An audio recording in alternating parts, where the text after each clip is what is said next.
असू दे ना, बंद नाही करत. सारखं बंद करत.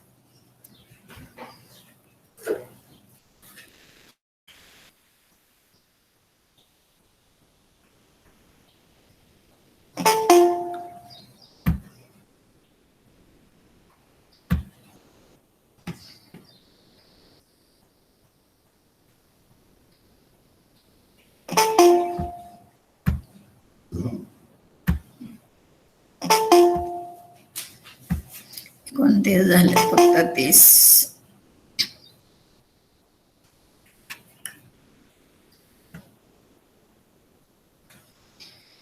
Good morning, student.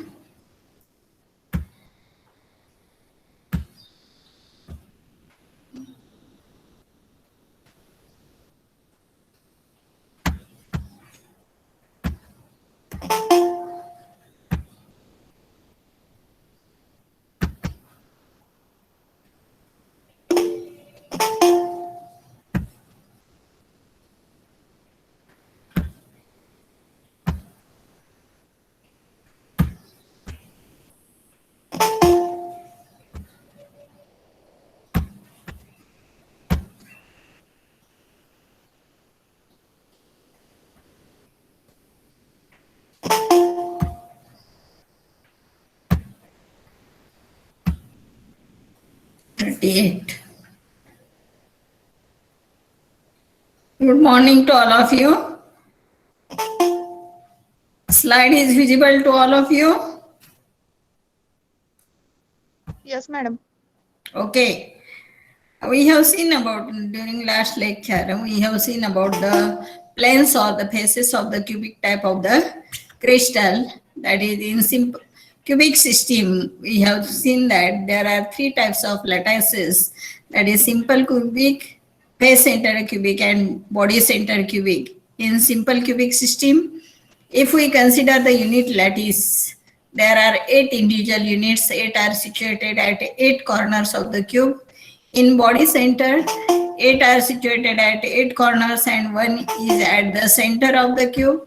And in face center cubic system, there are 14 individual units.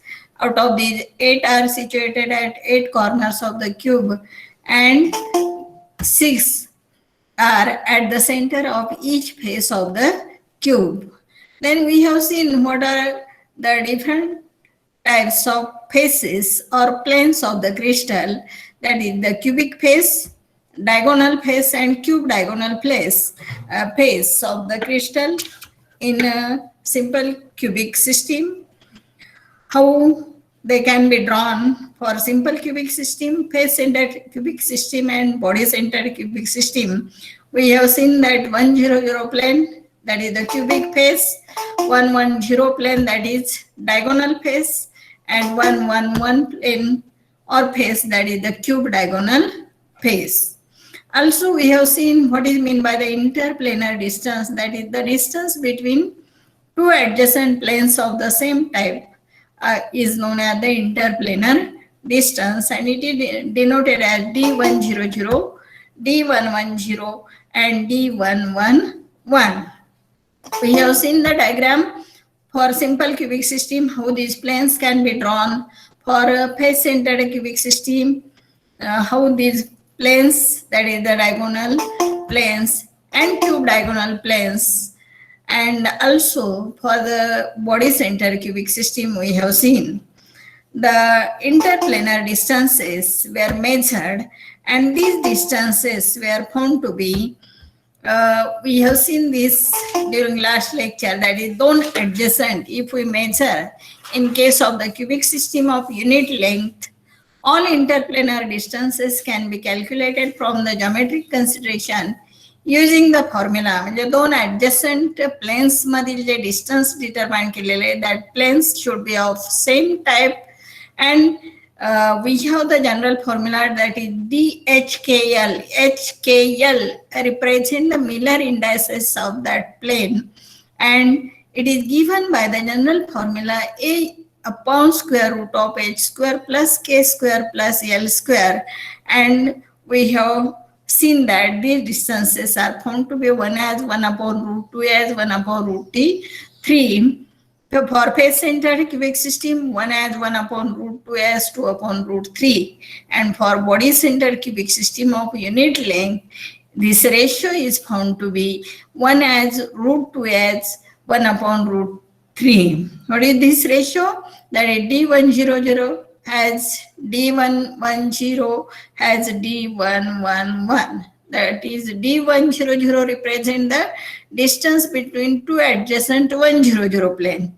This represent distance between two adjacent 110 plane, that is the interplanar distance, and this represent the distance between two adjacent 111 plane.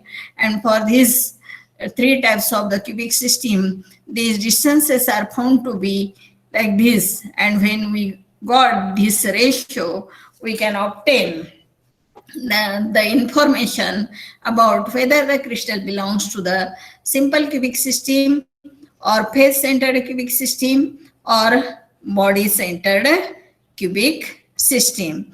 This ratio is for the unit length. If we consider the length A units, then the ratio is found to be A as A upon root 2 as A upon root 3, A upon 2, A upon 2 root 2, A upon root 3, and for body center this ratio is A upon 2, A upon root 2, and A upon 2 root 3.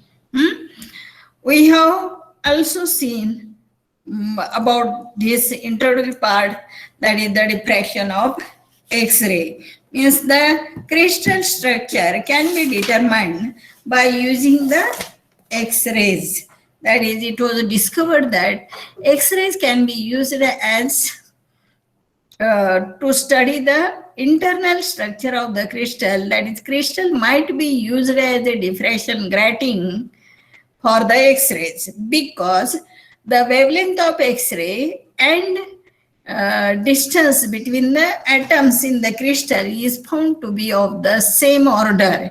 Means when X-ray bombard on the different planes of the crystal, the distance between the atoms and wavelength of the X-ray is of the same order, and each and every electron of the atom bearing that plane is able to scatter the X-ray, is able to diffract the X-rays. And it was first found by this scientist Lau that he suggested if crystals were periodic with interatomic distances 1 angstrom unit, that is 1 into 10 raised to minus 8, they might act as a diffraction grating towards X-ray waves.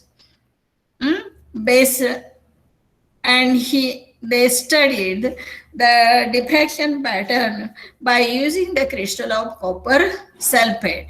That is, Lau suggested that if crystals were periodic म्हणजे आता आपण पाहिलं की जे unit cell आहे, smallest unit आहे, ती arrangement repeat झालेले 3 dimension मध्ये, म्हणजे रिपीटेशन आहे पिरियॉडिकली, आणि त्याच्यामधलं जे इंटर ॲटॉमिक डिस्टन्स आहे ते inter atomic distance 1 angstrom unit आहे, वेवलेंथ एक्सरेची सुद्धा त्याच range मध्ये आहे. And therefore they first suggested that it might be used as diffraction grating for the X-rays, and thus the X-ray can be used for the study of the crystal structure. Also we have seen that the what is the diffraction of the X-rays.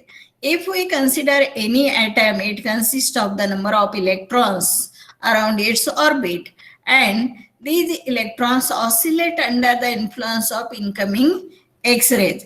म्हणजे x ray ज्यावेळी आपण बंबार्ड करतो त्याची wavelength 10 raised to minus 8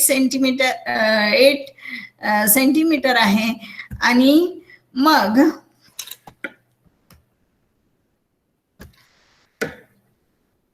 ज्यावेळी ते क्रिस्टलच्या सरफेसवरती बंबार्ड होतील त्यावेळी क्रिस्टलमध्ये असे नंबर ऑफ ॲटम्स आहेत arrange in A regular pattern,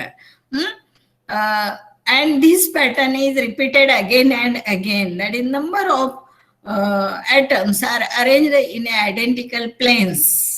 आणि ज्यावेळी हे एक्सरे त्याच्या सरफेसवरती बंबार्ड होतील त्यावेळी याच्यातले जे इलेक्ट्रॉन्स आहेत each and every electrons, each and every atom bearing the plane is able to scatter the X-ray. And what happens? The electron oscillate under the influence of incoming X-rays and becomes secondary source of electromagnetic radiation. These secondary radiations are in all direction, diffraction of the X-rays. The waves emitted by the electrons have the same frequency as the incoming X-ray. म्हणजे जो X-ray त्याच्यावरती बंबार्ड झालेला आहे त्या एक्सरेची wavelength कमी किंवा जास्त झालेली नाही, फ्रिक्वेन्सी कमी किंवा जास्त झाली नाही, म्हणजे मॅटर नाही इथं ती फ्रिक्वेन्सी ऍब्सॉर्ब केलेली नाही, काहीही एनर्जी ऍब्सॉर्ब केली नाही, तो बंबार्ड झाला, फक्त त्याची डायरेक्शन चेंज झाली आणि स्कॅटर झाला, डिफ्रॅक्ट झाला. These X-rays are coherent, that is having the same frequency as that of the incoming X-rays. The emission can undergo constructive or destructive interference. आता हे जे X-rays bombard झालेले आहेत क्रिस्टल सरफेस वरती, the emitted X-rays may cause constructive or destructive interference. What is mean by the constructive or destructive interference? म्हणजे याच्यापासून जे emit होणारे X-rays आहेत ते x ray having we have plotted the characteristic of the rays, electromagnetic radiation, and X-ray is also one of the electromagnetic radiation. मग ही ज्यावेळी space मध्ये पास होतात त्यावेळी these X-rays may be in phase or they may be out of phase. What is that? We will see later. That is the study of the crystal with the help of X-ray is known as the X-ray crystallography. A crystal lattice is considered to be made up of regular layers or planes of atoms at equal distance apart. आपण cubic system मध्ये पाहिलं की वेगवेगळे planes आहेत, 100 plane आहे, 110 plane आहे, 111 plane आहे, आणि त्याच्यामध्ये रेग्युलर अरेंजमेंट आहे ॲटम्सची. म्हणजेच a crystal lattice is considered to be made of regular layers or planes of the atoms equal distance apart. म्हणजे दोन जर ऍडजस्टंट प्लेन्स आपण सेम टाईपची पाहिली, कन्सिडर केली, तर त्याच्यामध्ये असणारे इंडिव्हिज्युअल युनिट सेम असणार आहेत आणि तोच पॅटर्न रिपीट झालेला आहे over the whole crystal in 3 dimension. Means the planes of the same type are separated from each other with the equal distance.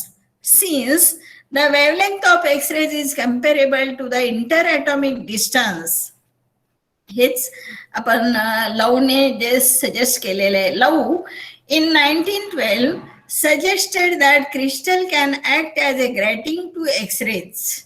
Thus, when a beam of X-ray is allowed to fall on a crystal, a large number of images of different intensities are formed.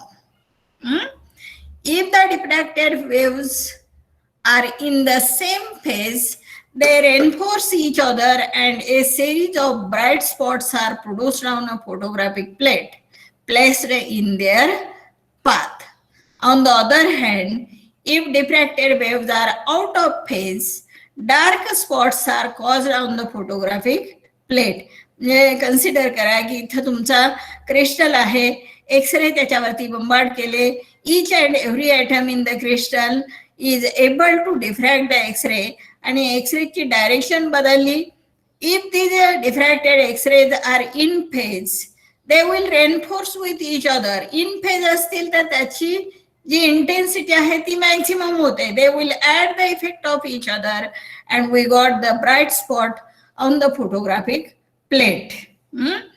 नंतर if they are out of phase, they cancel the effect of each other and instead of getting the bright spot, we got the less intensity. And therefore we got the dark spot on the photographic plate. From the overall diffraction pattern produced by a crystal, we can arrive at the detailed information regarding the position of the particles in the crystal. From the overall diffraction patterns produced by a crystal, we got the information regarding the position of particles in the crystal, and thus the study of crystal structure with the help of X-rays is called as X-ray crystallography. The scientists, that is the law, which is often the diffraction pattern. Consider these are the incident X-rays. This is the crystal, and which acts as a diffraction grating. Here the interatomic distance म्हणजे इथं जे place दाखवलेले दोन्हीच्या मध्ये that is of the same order. म्हणजे दोन जे adjacent individual units जर आपण consider केली या क्रिस्टल प्लेन्स मधली, तर त्याच्यामधलं हे मधलं डिस्टन्स आहे ते वेवलेंथ, एक्सरेच्या वेवलेंथ एवढंच आहे. And when these X-rays bombard on this each and every individual units bearing the crystal plane is able to diffract the X-rays, and therefore crystal can be used as grating. And my head diffract झालेले X-rays, if emerging X-rays are in phase, hey X-rays जर in phase मध्ये असतील, म्हणजे crest ची crest, trough, तर they add the effect of each other, and therefore the intensity of the diffracted X-ray will be maximum, and they will produce a bright spot on the photographic plate.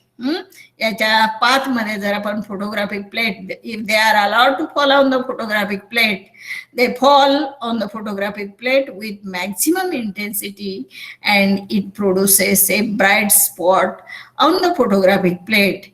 Instead of this, if these X-rays which are diffracted from the different planes, if they are out of phase, आता out of phase मध्ये बघा इथं कसं काढलेलं आहे out of phase, they cancel the effect of each other. प्रत्येकाचा effect इथं cancel होतोय. म्हणजे इथं क्रेस्टची value, this is the value of crest, and this is the trough. They cancel the effect of each other, they annul the effect of each other, and therefore they cancel. That is, we got the dark spot here instead of getting the bright spot, कारण इथं त्याचा intensity cancel झालेले. And so this is when they are in phase, that is known as the reinforcement of the X-ray, and we are dealing with the reinforcement of the X-ray. J X-ray crystal planes पासून diffract झालेले आहेत, if these X-rays are in phase, they add the effect of each other, and so that the intensity of X-ray becomes maximum from the position of the spot which were often on the photographic plate. We can got the information about the geometry of that crystal. That is how the individual units were arranged within that crystal. समजला? That is the introductory part of this. That is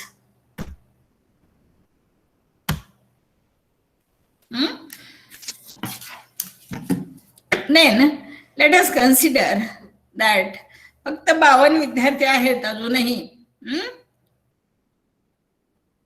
ma'am स्टुडंट्सला join व्हायचंय, please त्यांना join करून घ्या.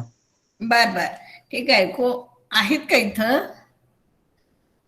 53 आहेत student. Okay,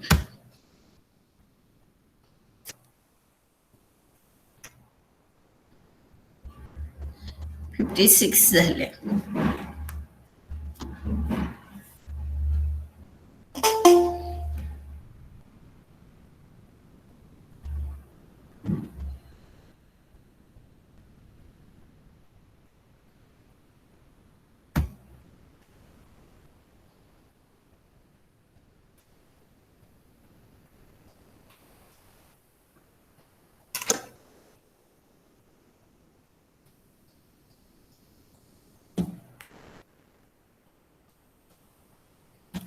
Hmm.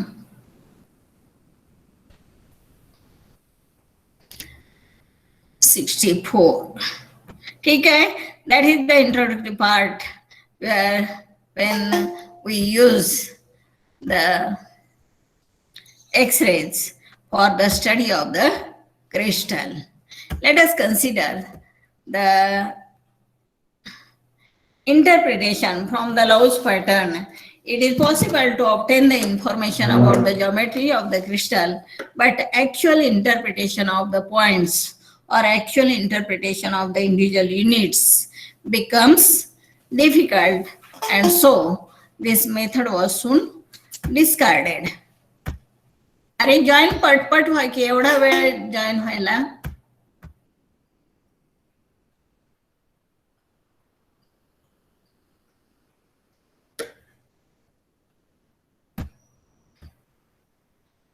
And so the scientist brags, gives the method which is used for the determination of the interplanar distance.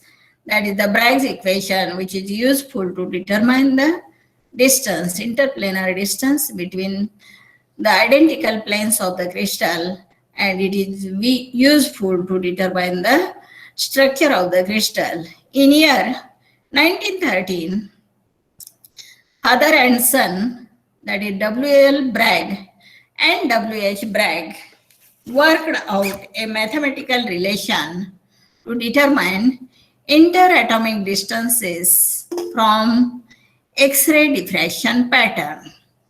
This relation is called the Bragg's equation.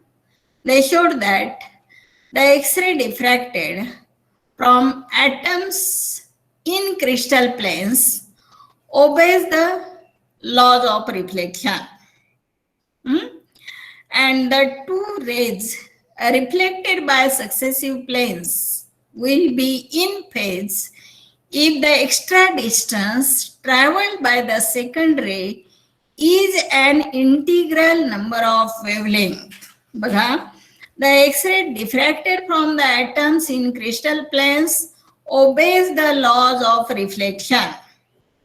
And दुसरं, the two rays, the crystal वरती raise fall झाले तर वेगवेगळ्या planes मध्ये तुमचे atoms arrange झालेले आहेत.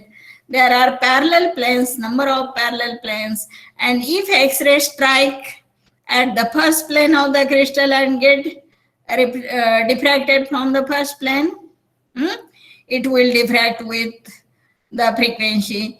If another X-ray will penetrate within the crystal and diffracted from the second plane, then it will be diffracted towards the same distance or different distance. Penetrate झालेला आहे म्हणजे त्याच्यातला डिस्टन्स हा difference जो आहे first plane मधला आणि second plane मधला, if this difference is whole number multiple of the wavelength, then only a reinforcement of the X-ray takes place. म्हणजे पहिल्या प्लेन पासून डिफ्रॅक्ट झालेला एक्सरे आणि दुसऱ्या प्लेन पासून डिफ्रॅक्ट झालेला एक्सरे, हे एक्सरेज डिफ्रॅक्ट झालेले इन फेज मध्ये असतील तरच they can cause the reinforcement and the intensity of the diffracted X-ray becomes maximum. पाठीमागच्या स्लाइड मध्ये आपण जे पाहिलं तर जर इन फेज मध्ये असतील हे डिफ्रॅक्टेड X-rays, then only they can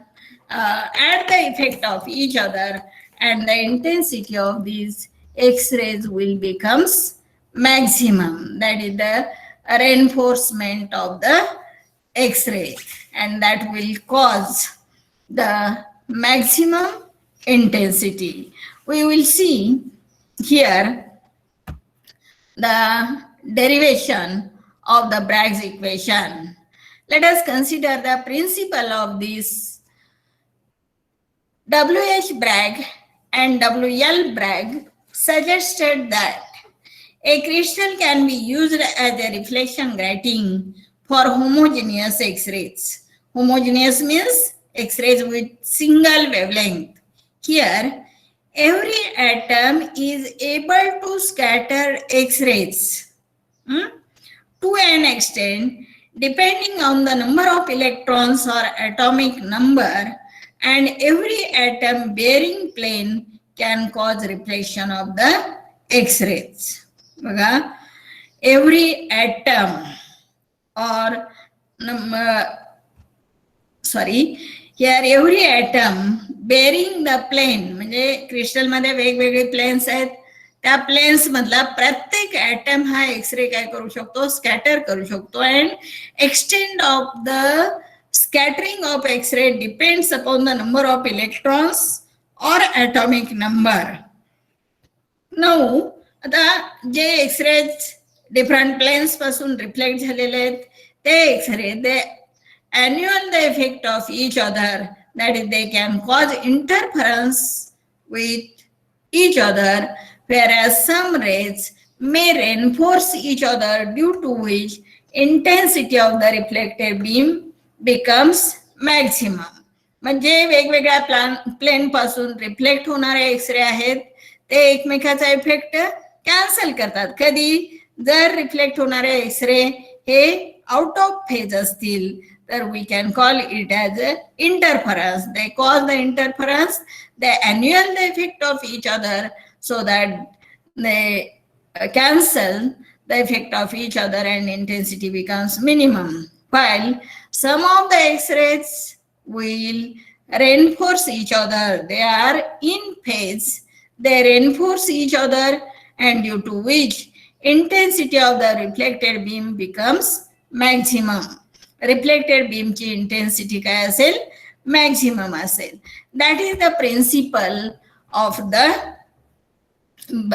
ब्रॅग्स theory or Bragg's method to determine the structure of the crystal. Let us consider actual what is the theory.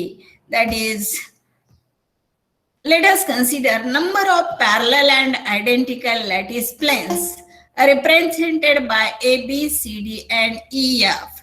A, B, C, D and E, F ने represent केलेली number of parallel आणि identical planes आपण इथं काय करतोय, consider करतोय.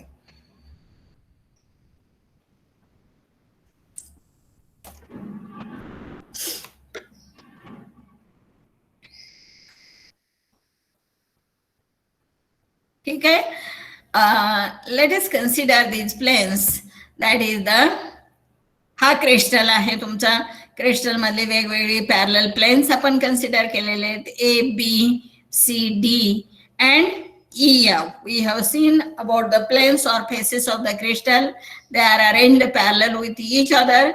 This is the first plane, this is the second plane and this is the third plane. या प्रत्येक प्लेन मध्ये काय आहेत, त्या क्रिस्टलचे इंडिव्हिज्युअल युनिट्स अरेंज झालेले आहेत आणि या इंडिव्हिज्युअल युनिट्स मधला डिस्टन्स किती आहे, inter atomic distance, that is in the order of angstrom unit.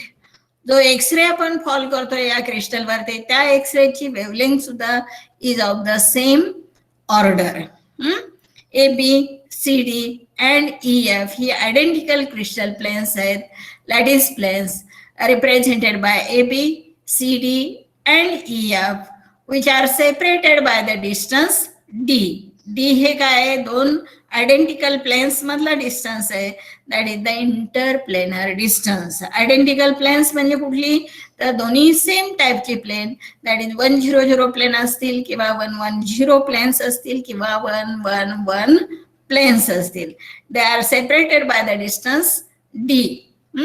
d is the interplanar distance. आता आपण let GH and KL, GH and KL represent the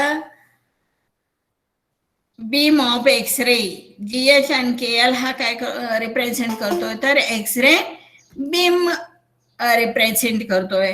and if we consider this X-ray beam GH and KL represent the parallel beam of homogeneous X-rays. Homogeneous means with single wavelength monochromatic X-rays of wavelength lambda, which strikes the crystal plane at an angle theta as shown in the figure.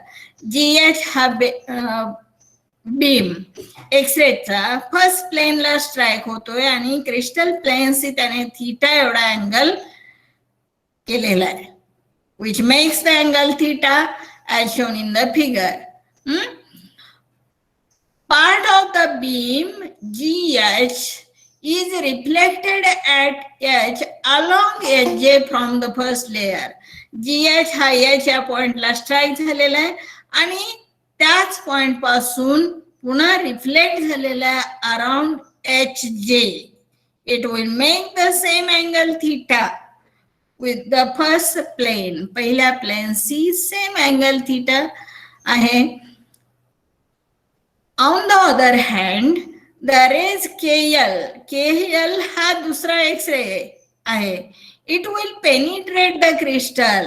तो या point मधून reflect झालेला नाही, तर KL हा काय झालेला आहे, क्रिस्टल मध्ये पेनिट्रेट झालेला आहे and reflect along LJ second प्लेनशी स्ट्राईक झाला. तो CD या प्लेनला L या पॉइंटशी स्ट्राईक झाला and it gets reflected along LJ. आता आपल्याला कुठली कंडिशन डिटरमाइन करायची, तर कधी रेनफोर्समेंट ऑफ द एक्सरे होईल, हे रिफ्लेक्ट झालेले X-ray. This is reflected from the first plane, this is reflected from the second plane. आणि when we want the maximum intensity, जर सेकंड प्लेन पासून रिफ्लेक्ट झालेले एक्सरे आणि फर्स्ट प्लेन पासून reflect झालेले एक्सरे दोन्ही in phase astil, that they will add the effect of each other and intensity becomes maximum. We call this is the reinforcement of the X-ray. आणि ही reinforcement कधी होते, तर या दोन्हीतला path difference, that is GHJ and KLJ, this path difference should be the whole number multiple of the wavelength lambda. हा path difference दोन्ही मधला किती असला पाहिजे, whole number multiple of the lambda. Then only the reflected X-rays will be in phase and they add the effect of each other so that the intensity becomes maximum. That is, the two beams will reinforce and the intensity of the reflected beam will be maximum. The condition under which reinforcement occurs can be derived as follows. Condition under which reinforcement occurs can be derived as follows. Let HM be drawn. तर आपल्याला ही condition obtain करायची की कोणत्या कंडिशनला reinforcement होते, so that to obtain the maximum intensity of the reflected X-ray. Let HM be drawn perpendicular to AB. HM हा perpendicular आपण drawn केला perpendicular to the AB and HN perpendicular to LM. LM ला HN हा perpendicular drawn केलेला आहे. GK and HN are parallel. What is GK? This is GK and this is HN. If we see the geometry of the diagram, this GK and HN are parallel with each other. That is GK perpendicular to KM. GK हा KM ला perpendicular आहे. From the geometry of the diagram, the angle marks the theta are equal. आता इथं theta ने दाखवलेले ज्या angles आहेत हे theta equal आहेत. Angles marked theta are equal.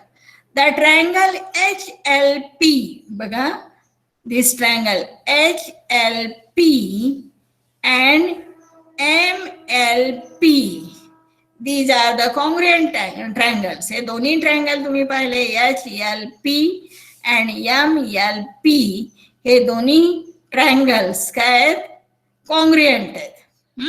याच्यामध्ये कॉमन काय आहे, LP हे कॉमन आहे, LP कॉमन आहे आणि HP is equal to MP. HP is equal to MP काय आहे, तर इंटरप्लेनर डिस्टन्स आहे. HP D आहे आणि MP पण D आहे, म्हणजे HP is equal to MP. LP common आहे, HP is equal to MP आहे, म्हणजे राहिलेली जी थर्ड साइड आहे कुठली, LH is equal to L M. तिसरी बाजू ही सेम आहे, ही सेम आहे, एल पी कॉमन आहे, म्हणजे H L is equal to L M किंवा L H is equal to L M. Now the path K L J, कुठला path K L J is greater than G H J by a distance. किती distance दोन्ही मध्ये जास्त आहे, तर से L, small L ने आपण हा पाथ जास्त आहे हे दाखवलेलं आहे. आणि ऍक्च्युअली हा डिफरन्स किती आहे, L H minus L N. L H minus L N. We have LH is equal to LM. LH is equal to LM. ही तिसरी साइड कॉन्ग्रुएंट ट्रायंगलची सेम आहे, कारण या दोन्ही सेम आहेत. LP कॉमन आहे म्हणजे LH is equal to LM. And for LH we can write LN plus NM, कारण LM is equal to LN plus NM. Therefore LH minus LN is equal to NM. आणि L H minus L N बरोबर आपण काय सांगितलेलं आहे की हा part difference L, small L दाखवलेला आहे. That is L H minus L N is equal to N M and it is denoted by small L. Small L हा काय, what is small L? It is the path difference between G H J and K L J. मग sine of the angle N H M आपण जर consider केला, N H M sine of the angle that is sine theta is equal to काय, sine घ्यायचा असेल तर फ्रंटची बाजू त्याची N M divided by H M. N M divided by H M. H M किती आहे, एन एम बरोबर काय येईल, H M sine theta. N M आपल्याला काढायचं आहे. What is N M? N M is equal to L and it is the path difference between this two rays. आणि हा पाथ डिफरन्स आपण काय म्हणतोय, तर whole number multiple of the wavelength असला पाहिजे. मग एन एम काढायचं असेल तर साइन ऑफ दिस अँगल आपण घेतला, हा अँगल थिटा आहे, sine of theta, sine theta बरोबर काय येईल, समोरील बाजू N M divided by H M. आपल्याला एन एम काढायचे म्हणजे एन एम बरोबर काय येईल, एच एम साइन थिटा. आता हे एच एम हे डिस्टन्स किती आहे, हे डी आहे आणि हे डी आहे. एच एम किती येईल, 2D येईल. म्हणजे एच एम 2D आलं आणि साइन थिटा म्हणजे एन एम बरोबर काय आलं, 2D साइन थिटा. आणि एन एम हा काय, एल आहे. एल म्हणजेच काय, पाथ डिफरन्स या दोन्ही रेज मधला, म्हणजे L is equal to 2D sine theta. आणि एल काय असला पाहिजे, तर whole number multiple of the wavelength असला पाहिजे. म्हणजे एल काय असला पाहिजे, एन लॅम्बडा असला पाहिजे. We have obtain L is equal to 2D sine theta for a reflection of maximum intensity. L must be a whole number multiple of the wavelength that is N lambda. L हा काय असला पाहिजे, whole number multiple of the wavelength असला पाहिजे that is the N lambda.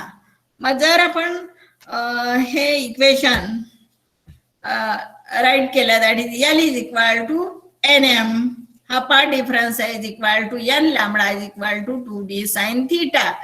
N हा काय, whole number आहे 1 2 3 and it is known as the order of reflection. याला काय म्हणतोय आपण, ऑर्डर ऑफ रिफ्लेक्शन म्हणतोय. देन समजलं हे सर्वांना, याच्यामध्ये काय अडचण आहे का? बघा, ब्रॅग्स इक्वेशन महत्वाचं आहे. बोला, तुम्ही काही बोलत नाही. समजलं आहे का सर्वांना?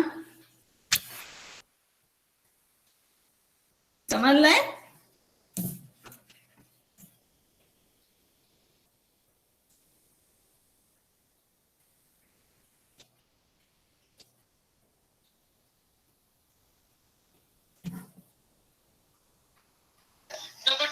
Tyrosine residue and another picture 407 nanometer due to typical absorption of propellant solid fat of human being. तिला येतं रे देवाला लागेल म्हणली दीदी. काजल, काजल काय अडचण आहे का, सांगा बरं पटकन मला. 1-2 मिनिट.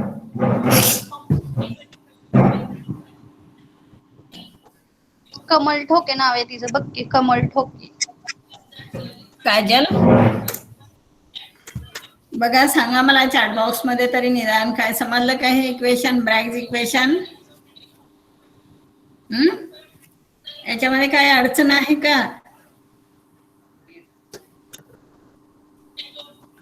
अरे बोलत नाही आहात तुम्ही काहीच. सांगा, महत्वाचं आहे इक्वेशन. हा, सोनाली जंगम, ठीक आहे. बघा, where N is the whole number like 1 2 3 and is known as the order of reflection. That is, L is equal to n lambda is equal to 2d sin theta. Hence, the condition for maximum reflection is, काय येईल condition maximum reflection साठी?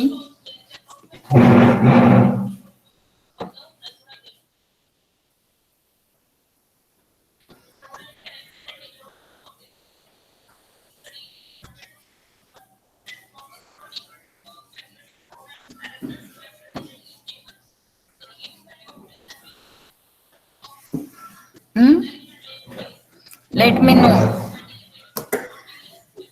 Where n is the whole number like 1 2 3 and is known as the order of reflection. That is, n is equal to nm is equal to n lambda is equal to 2d sin theta. Hence, the condition for maximum reflection is, काय condition आहे तर n lambda is equal to 2d sin theta. म्हणजे ज्यावेळी वेगवेगळ्या planes पासून X-rays reflect होतील त्यावेळी त्याच्यातला पाथ डिफरन्स हा काय असला पाहिजे? Whole number multiple of wavelength असला पाहिजे. दॅट इज n लॅम्बडा असला पाहिजे. n lambda is equal to 2d sin theta. This equation is the Bragg's equation which gives the condition for maximum reflection or the condition under which reinforcement of the X-rays takes place. That is, n lambda is equal to 2d sin theta. This equation is known as the Bragg's equation for a given set of lattice planes. आता जर हे equation पाहिलं तर same टाईपचे आपण lattice planes पाहिले तर distance D हे काय असतं त्याच्यासाठी फिक्स्ड असतं. म्हणजे 100 प्लेन्स पाहिले, 110 प्लेन्स पाहिले किंवा 111 प्लेन पाहिले तर हे इंटरप्लेनर डिस्टन्स काय असतं? फिक्स्ड असतं. आपण होमोजिनियस एक्सरे जर यूज केले त्याच्यासाठी लॅम्बडाची व्हॅल्यू सुद्धा काय असते? constant असते. What is lambda? Lambda is the wavelength. It is also constant, and therefore the condition for getting the maximum reflection depends upon which factor? कशावरती ही कंडिशन डिपेंड असणार आहे? एक minute.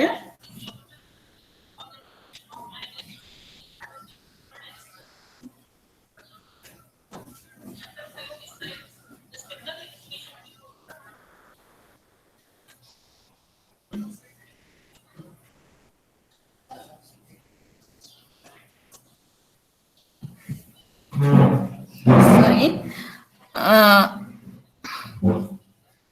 Condition for getting the maximum reflection depends upon which factor? हे आपण पाहिलं की n lambda is equal to 2d sin theta आणि मग याच्यामध्ये d हा इंटरप्लेनर डिस्टन्स आहे. त्या पर्टिक्युलर प्लेनसाठी आयडेंटिकल प्लेन्स आपण कन्सिडर केलेले आहेत, आयदर 100 110 और 111. मग या प्लेनसाठी d ची व्हॅल्यू कॉन्स्टंट असणार आहे. होमोजिनियस एक्सरेस जर तुम्ही यूज केले तर होमोजिनियस एक्सरेस साठी वेवलेंथ सुद्धा कॉन्स्टंट असणार आहे. म्हणजे कशावरती मॅक्झिमम रिफ्लेक्शनची कंडिशन डिपेंड असणार आहे? कुठला फॅक्टर राहतो याच्यामध्ये? Theta. Theta. And what is theta? Theta is the glancing angle that is the X-ray makes with the crystal plane. Means it depends upon the theta.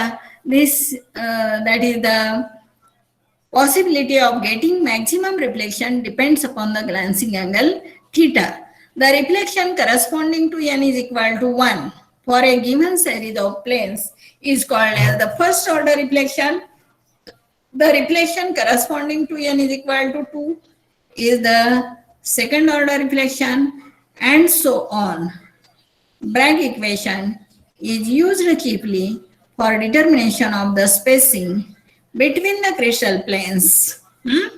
For X-rays of specific wavelength, the angle theta can be measured with the help of Bragg's X-ray spectrometer, and the interplanar distance can then be calculated with the help of the Bragg's equation. बघा, first plane पासून जर reflect होत असतील X-ray, that reflection is known as the first order.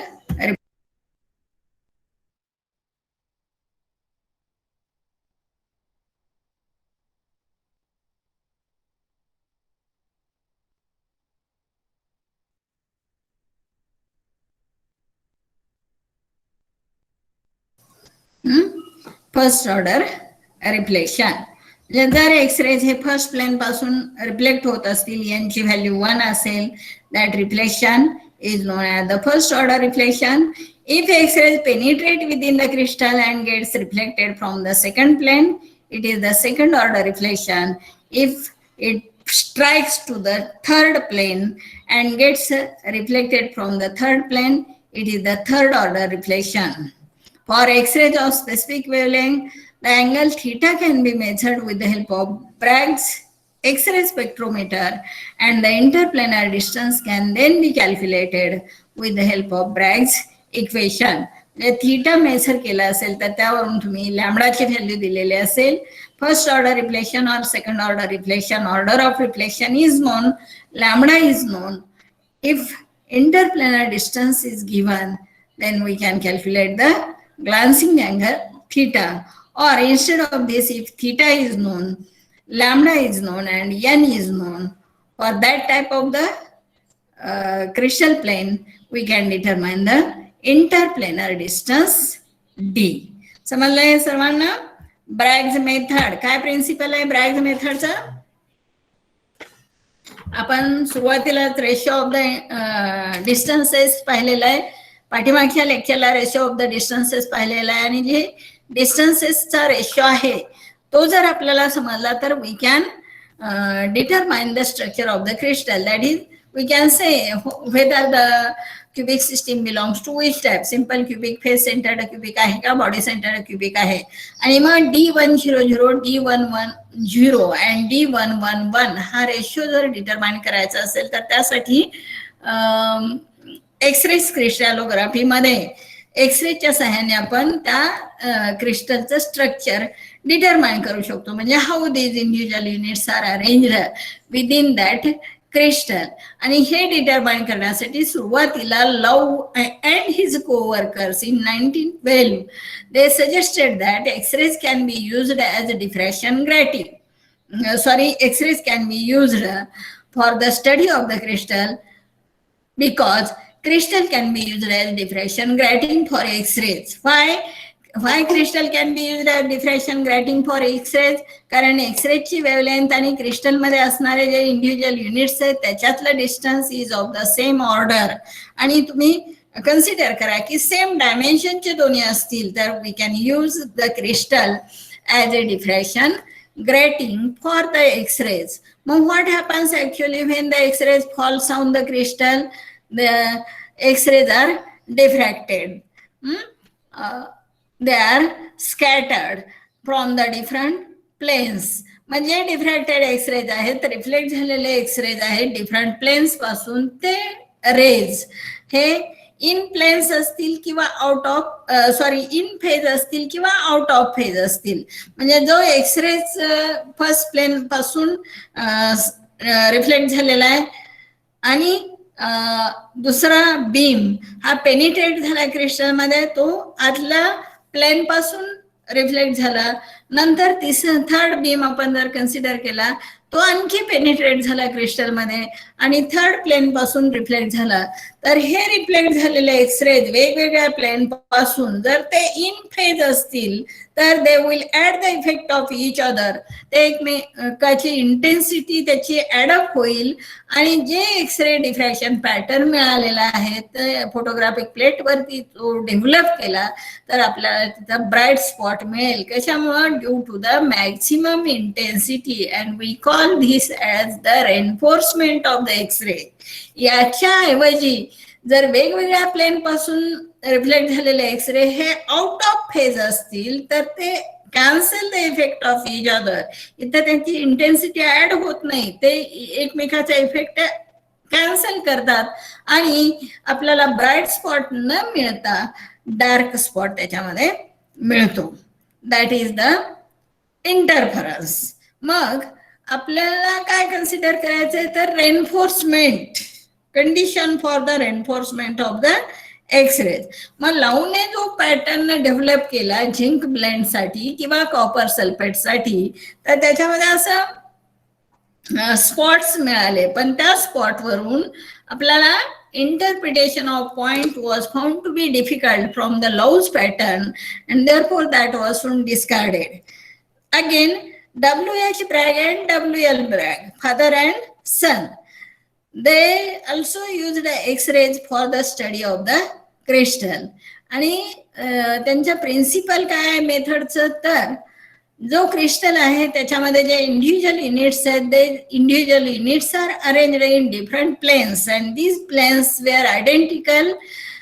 If X-rays are made to fall on these identical planes, then what happens? Each and every atom bearing the crystal plane was able to scatter the X-ray, and scattering extent of that atom depends upon the number of electrons which are present in that atom किंवा atomic number. प्रत्येकाची dispersing reflect करण्याची power ही कशावरती depend आहे?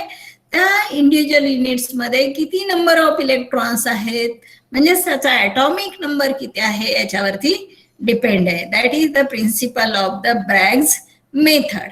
थेअरीमध्ये ब्रॅगने काय consider केलेलं आहे तर number of identical planes consider केलेले आहेत, A B C D and E F, which are parallel with each other, and they consider a beam of X-ray, homogeneous beam of X-ray which is made to fall on these number of identical planes. या identical planes वरती हा beam जर fall केला तर what happens? One beam will strike the first plane, other will penetrate and goes to the second plane. आणि मग आपण ते equation obtain केलेलं आहे. अतिशय महत्वाचं इक्वेशन आहे. तुम्हाला ह्या पीपीटी सेंड केल्या जातील क्लासरूम वरती, व्यवस्थित करा. ठीक आहे. चव्हाण सर जॉईन झालेले आहेत. We should leave here.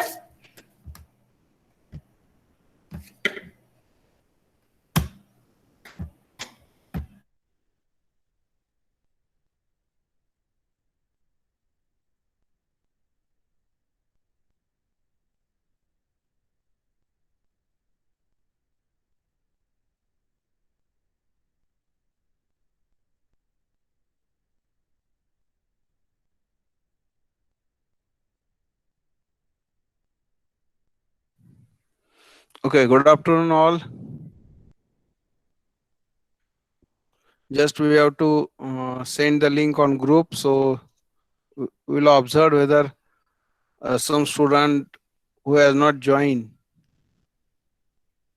to this lecture, previous lectures, they should join immediately. So send the link.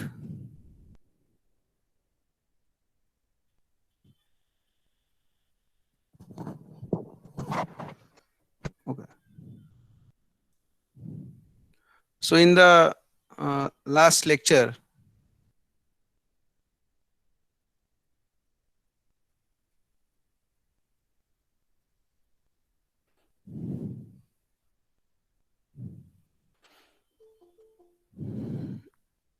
we have observed that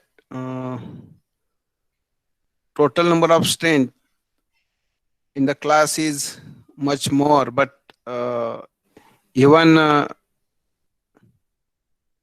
day before yesterday, the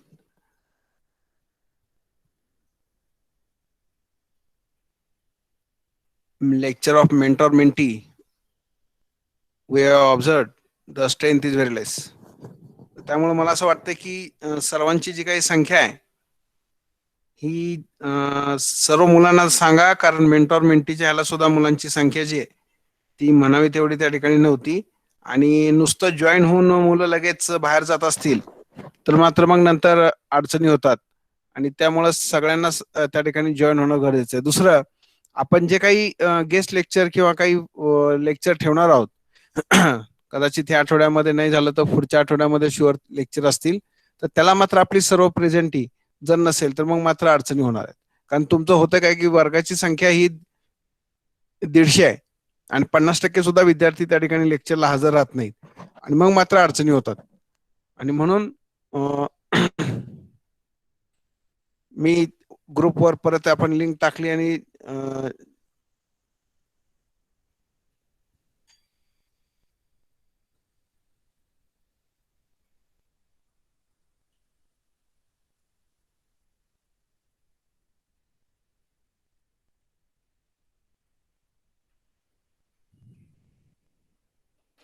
तर सगळ्यांना सांगा ग्रुपवर लगेच जॉईन व्हायला.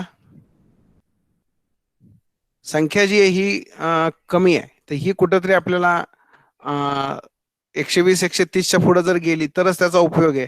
अन्यथा मग त्या ठिकाणी तुमची प्रेझेंटी जी आहे ते ऑलरेडी प्रत्येकाने सांगितलेलं आहे की त्या त्या ठिकाणी ती ऑलरेडी डाउनलोड होते. आणि डाउनलोड झाल्यानंतर तुम्हाला तुमच्या नावापुढं तुम्ही किती वाजेपर्यंत लेक्चरला होता हे त्या ठिकाणी समजतं. आणि मग होतं काय की मग तुम्ही जर जॉईन झालेला वेळेत आणि ह्याच्यामध्ये त्या ठिकाणी ऑलरेडी दिसणार असाल तर सगळ्यांनी प्रेझेंट राहणं गरजेचं आहे. आणि मग तिथे जर मार्क कमी पडले तर मात्र मग आम्हाला सांगू नये की बाबा सर आमचं असं असं हे झालंय, फॉर्मच्या ह्याच्यात प्रॉब्लेम आलाय, तर त्याला आम्ही काही करू शकत नाही. कारण पहिली टर्म होती, थोडंसं आपण लाईटली तेव्हा घेतलेलं होतं, परंतु सेकंड टर्मला असं कुठेही होणार नाही. कारण शेवटी रिझल्टवर त्याचा हे होतंय आणि अटेंडन्सला जे काही मार्क्स दिलेले आहेत तर मुलं फक्त जॉईन होऊन मोकळे होतात. आता मोनाली गायकवाड जॉईन झाली, निघून गेली. म्हणजे मला समजत नाहीये की आपण हे जे चाललंय हे तुमच्यासाठी चाललेलं आहे. तुमची संख्या जी आहे ही त्या ठिकाणी ऑलमोस्ट 100च्या वर असावी. कारण जेव्हा आपण एखादं हे रेग्युलर लेक्चरला ही अवस्था आहे, उद्या गेस्ट लेक्चर ठेवलं, त्याला प्रिन्सिपल जर असतील आणि त्यांनी जर ही संख्या पाहिली तर मग मात्र तुम्ही अडचणीत याल, हे लक्षात घ्या.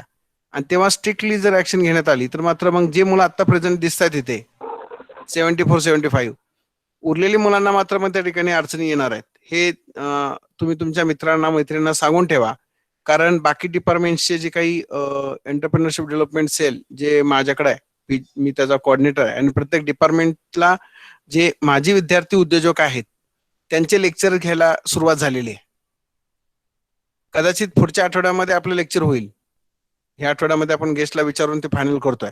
आणि अशा केसमध्ये जर आपली 309ची संख्या जर त्या ठिकाणी नाही दिसली तर मग मात्र तुम्ही अडचणी येणार. कारण त्या फंक्शनला प्रिन्सिपल असतील, व्हाईस प्रिन्सिपल असतील, पीजीडी युजीडी नसतील, आणि मग जर तुम्ही नसाल संख्या तर मात्र मग तिथं समजणार आहे की आपली टीवायची मुलं कमी आहेत आणि मग त्याच्या वेळेस मग ते ऍक्शन घेतली जाऊ शकते. म्हणून आता तुम्ही इव्हन व्हिजिट जेव्हा युजीडी किंवा व्हाईस प्रिन्सिपल हे या ठिकाणी व्हिजिट देतात लेक्चरच्या वेळेस आणि ती संख्या तिथे लिहितात. ते म्हणजे आम्ही जेव्हा ते डाउनलोड होते तुमची लेक्चर नंतरचे सर्व अटेंडन्स, तर तेव्हा खाली तिथे 3 शेवटचे रो असतात ज्यामध्ये प्रिन्सिपल, व्हाईस प्रिन्सिपल, युजीडी आणि डोके सर असे 4 जणांना त्या ठिकाणी अलाउड आहे की लेक्चरला कधी येऊन अटेंडन्स बघून जाणे. तर अशा केसमध्ये तुम्ही अडचणीत येणार आहात. म्हणजे शेवटी आम्ही प्रत्येक लेक्चरला सांगण्याचा प्रयत्न करतोय.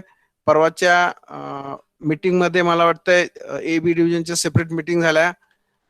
अनफॉर्च्युनेटली त्या दोन्ही मीटिंगच्या वेळेस माझे BSc 1 चे लेक्चर होते आणि त्यामुळे मला त्या ठिकाणी अटेंड करता आले नाहीत.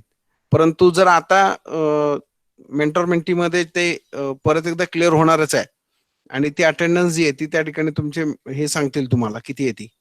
मग अशा केसमध्ये तुम्ही अडचणीत येणार आहात. तर कृपया सर्वांनी लक्षात घ्या. तुमचे जे कोण मित्रमैत्रिणी आता अजूनही जॉईन नाही, तुम्हाला दिसतंय त्या ठिकाणी कोण जॉईन नाही कोण नाहीये, तर तुम्ही ते लगेच त्यांना सांगा. आणि ह्या आठवड्यामध्ये तर आपली संख्या जी आहे ती 100च्या वर दिसली दोन्ही डिव्हिजनला तर पुढच्या आठवड्यामध्ये लेक्चरला ते रिफ्लेक्ट होईल, अन्यथा अडचणी वाढत जातील. तर मला वाटतं आपण जे काही सांगायचं महत्वाचं ते त्या ठिकाणी आपण सांगितलेलं आहे. आणि आता हे ऑनलाईन मोडला सगळं चालू असताना तुम्ही ज्यांच्याकडे प्रोजेक्टला आहात मागच्या टर्म मध्ये तुम्ही ज्या बॅचेस नुसार प्रोजेक्टला अलॉट केलेले आहेत, तर त्या सरांना किंवा त्या मॅडमला तुम्ही कॉन्टॅक्ट करा आणि तुमचा एक तो ग्रुप जो असेल व्हॉट्सअपचा तो तयार करून घ्या आणि मग त्यांच्याशी प्रोजेक्टच्या संदर्भामध्ये थोडीशी चर्चा करायला आता इथून पुढे हरकत नाही, कारण आता वेळ कमी आहे. भविष्यामध्ये येऊन तुम्हाला काम करायचं म्हटलं तर त्याचे बाकीचं बेसिक सगळं तयार असणं गरजेचं आहे.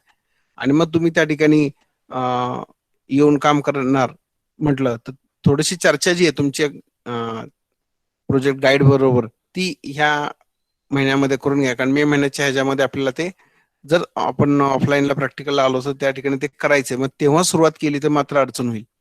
त्यामुळं प्रत्येकाने आपापल्या प्रोजेक्टच्या यांच्याशी कॉन्टॅक्ट करून घ्यायचा आहे. ठीक आहे. आणि मागे मी तुम्हाला सांगितलं की त्याचं एक आपल्याला पोस्टर बनवायचं आहे त्या विषयाचं, आणि ते बनवत असताना ते पोस्टर तुम्हाला कसं उपयोगी आहे ते तुम्ही त्या ठिकाणी तुमच्या रेग्युलर जीवनामध्ये किंवा डे टू डे लाईफ मध्ये त्या प्रोजेक्टचा कसा वापर होणार आहे हे तुम्ही त्या ठिकाणी सांगायचं आहे.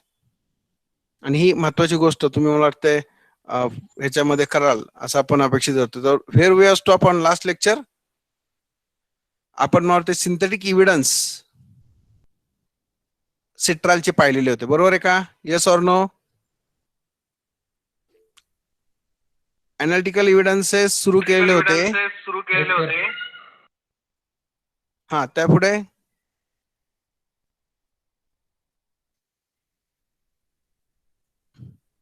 अनालिटिकल एव्हिडन्स पाहिल्यानंतर आपण कार्बन कार्बन डबल बॉन्ड किंवा अल्डिहाइडची पोझिशन कशी आहे, कशामुळे कन्फर्म केलेत, कसे अल्फाबेट अनसॅच्युरेटेड सिस्टीम आहे, त्यासाठी आपण डास सल्फाइड ऍडिशन प्रोडक्ट पाहिला, लॅम्बडा मॅक्स व्हॅल्यू यूव्हीची पाहिली आणि त्या ठिकाणी आपल्याला अल्डिहाइड आहे हे कन्फर्म केलं. त्याचबरोबर आपण त्या ठिकाणी पोटॅशियम कार्बोनेटची रिएक्शन केली. पोटॅशियम कार्बनची रिएक्शन करत असताना आपल्याला त्या ठिकाणी मिथिल हेप्टेनिऑन मिळालं आणि एस्टाल्डिहाइड मिळालं. So that can give the presence of carbon number 6 and carbon number 7 having double bond. And then after that we have also see some oxidative degradation properties of analytical evidences in which KMnO4 react followed by chromic acid. The citral gives levinic acid, acetone and oxalic acid, so that can give very important evidence that alphabet unsaturated CHO is there. So there is KMnO4, when we can add it, it can get hydroxyl group on both the sides, so OH is there. And in case of chromic acid, it can be break to form ketone on one side and aldehyde is on other side. But by using chromic acid, this aldehyde is converted, that glycol is there, so that converted to the oxalic acid, and that's why here we can get oxalic acid. There is CO group is there here, then CS2 CS2 COH, because here is also double bond, and on both the side we can get hydroxyl 1,2-diol OH. And in case of chromic acid, that can be break to form again aldehyde group is there and ketone, that is acetone. But as in situ there is chromic acid CrO3 that convert this CHO into the COH, so we can get levulinic acid, so that can give confirmation. After that we have explained or we also says that spectroscopic evidences are very important to give the confirmation, in which olefinic double bond is there and that is in conjugation with aldehyde group. So there are two values, that is 1400 to 1500, that can give regarding the olefinic double bond. It is not towards 1500 to 1600 for aromatic. Aldehyde carbonyl frequency is observed at 1720. Here we can observe 1720 and this is 2720. This is additional for the aldehyde CS stretching. Right. Then this CS stretching is for such kind of sp3 carbon, that 2900 to 2800, that is around about 300 centimeter inverse. We can get such kind of peak for CH stretching of CS3 group and CS2 group. Okay, so this can give support for the IR, can give support. These two values are very common that we have observed for citral, and along with that CS stretching is always there. Then we have seen the NMR. In NMR, we have observed that there are three methyl groups are there. And this 3-methyl group, the delta value is not observed from 0.8 to 0.9. So it is going downfield because they are attached to the sp2 carbon and they are not attached to sp3 carbon. And that's why 0.8, 0.9, more we can add 0.7 when we can convert from sp3 to sp2, sp2 to sp. So when we can change the hybridization, the delta value goes on decreasing, and here we can observe that CS3, that is 3 proton, we can get here 1.5 delta, 1.6 delta, 2.10 delta. So these 1.6 and 2.10, because they are in the conjugation system. So here again we can observe these CS2 methylene groups are there, and they can get multiplied for 2.10 to 222, because here they can get triplet, and here also they can get triplet. So such kind of triplet also, it can give some long range coupling, and that's why we can get a mixture, a peak, they can be overlap. Okay, then we have observed 4.94 to 5.07, one proton is there, or sp2, it going in upfield because of sp2, and in this case it going downfield because they are in conjugation. So this is 5.81 is going downfield, and the very important signal which is obtained in the NMR is 9.92 for the aldehydic proton. So that can give very important signal. And again we can distinguish this CS3 group is downfield because they are in the close vicinity to the carbonyl group as compared to this methyl. So which methyl is towards the aldehyde, that also gives a very important information in the NMR. And then mass as molecular weight we can easily determine, that is 152 molecular weight of citral. Then we can observe the different temp by Z ratios that can give information regarding the different peak aldehyde break. Then that is alpha cleavage, beta cleavage, some McLafferty rearrangement, such kind of things are observed, and we can get the number of signal. And I think after that we have summarized this all reaction in one form to remember whole material of synthetic analytical evidences. So start from degree of unsaturation, molecular weight, that is molecular formula, unsaturation. Then we observed the tetrahedral, right? So bromination gives tetrabromo, so that indicate how many double bonds are there. Then we can observe for carbonyl whether it is aldehyde or ketone, we can get such kind of reaction. Again we can get aldehyde converted to the primary alcohol, and that can give support by using sodium amalgam reaction. And then we can observe oxidation by using moist silver oxide, we can get gyranic acid which having same number of carbon atom. So all these reactions we have observed and summarized over here. Then we have observed oxidative degradation, and then in potassium hydrogen sulfate we can get paracymene that indicate methyl and isopropyl group at 1 and 4 position. Then KMNO4 chromic acid, so that can gives lavinic acid, acetone and oxalic acid. So all these give support for the position of the double bond in the citral.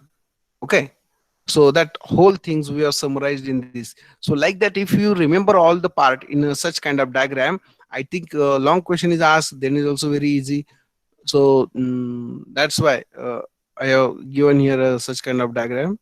Then we have seen the synthetic evidences, whether we have observed this one, बोला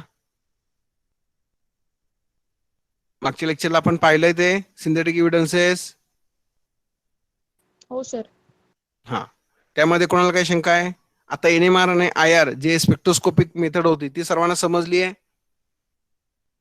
मला वाटतं इथे कोणाला आता शंका आली नसेल. कशा पद्धतीने आता तुम्हाला क्वेश्चन आल्यानंतर सगळे ते काय स्पेक्ट्रा वगैरे लिहिणं अपेक्षित नाही, परंतु ज्या व्हॅल्यूज आहेत त्या व्हॅल्यूज तिथे लिहिणं अपेक्षित आहे. म्हणून मी तिथं स्पेक्ट्रा दाखवलाय. मग त्यातल्या तुम्हाला ठळक ज्या व्हॅल्यूज आहेत, अल्डिहाइडची व्हॅल्यू असेल, त्यानंतर मिथाइलची व्हॅल्यू असेल, sp2 प्रोटॉनची असेल, तेवढ्या 3 व्हॅल्यू लिहिल्या बास होतात. IRच्या 2 व्हॅल्यू आपण तिथे दिलेल्याच आहेत. CS स्ट्रेचिंग तुम्ही लिहिलं तर चालेल, त्या 3 व्हॅल्यू तुम्ही तिथे लिहू शकता. मास मध्ये तुम्ही त्या वर्डिंग जे दिलंय अल्फा बीटा क्लिवेजचं तेवढं लिहिलं तर बास होत आहे. म्हणजे एवढं स्पेक्ट्रोस्कोपिक मेथड त्या ठिकाणी देणं अपेक्षित आहे, आणि ते देण्याकरता तुम्हाला तिथं ऑलरेडी त्याचे स्पेक्ट्रम दाखवलेले आहेत.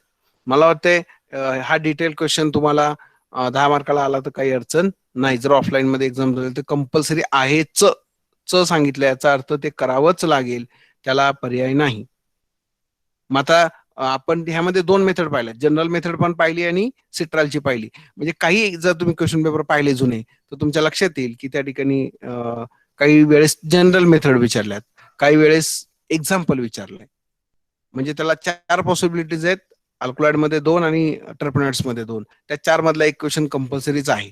साधारणतः स्टेप त्याच येतात, फारसं बदल होत नाही, कारण स्ट्रक्चर माहिती झालं की आपण ते त्या पर्टिक्युलर स्ट्रक्चर साठी लिहू शकतो. ठीक आहे. Now we'll see the just briefly going through that. Those who are absent on last lecture, because I think today uh, 10 students are more at present. Because generally we observed on last lecture 60 is the strength of our A division on the last lecture. So briefly I will go through that.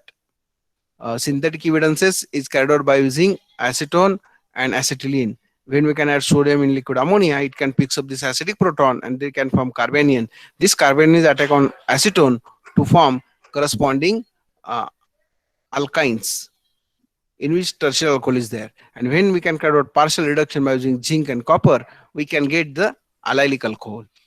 And in the allylic alcohol, we can carry out the bromination. So what will happen when we can carry out bromination? Hydroxyl group is converted to the bromine, and then this bromine is undergo allylic rearrangement because it's allylic position. It undergo allylic rearrangement because this Br is going over here and double bond is shifted, because more substituted double bond is stable as compared to the less substituted. That is absolutely we already observed, and that's why such kind of rearrangement is takes place very easily, and we can get CH2Br double bond is migrated over here, and this is methyl methyl because we can get the tri-substituted double bond. Here is monosubstituted, and that's why tri-substituted double bond is more stable, and that's why we can get the allylic rearrangement. After this, we can carry out the reaction of ethyl acetoacetate with this allylic bromide in presence of sodium ethoxide. This reaction we have already seen at the F5BSc. Okay, and then in this case, even in the last semester, we have observed in the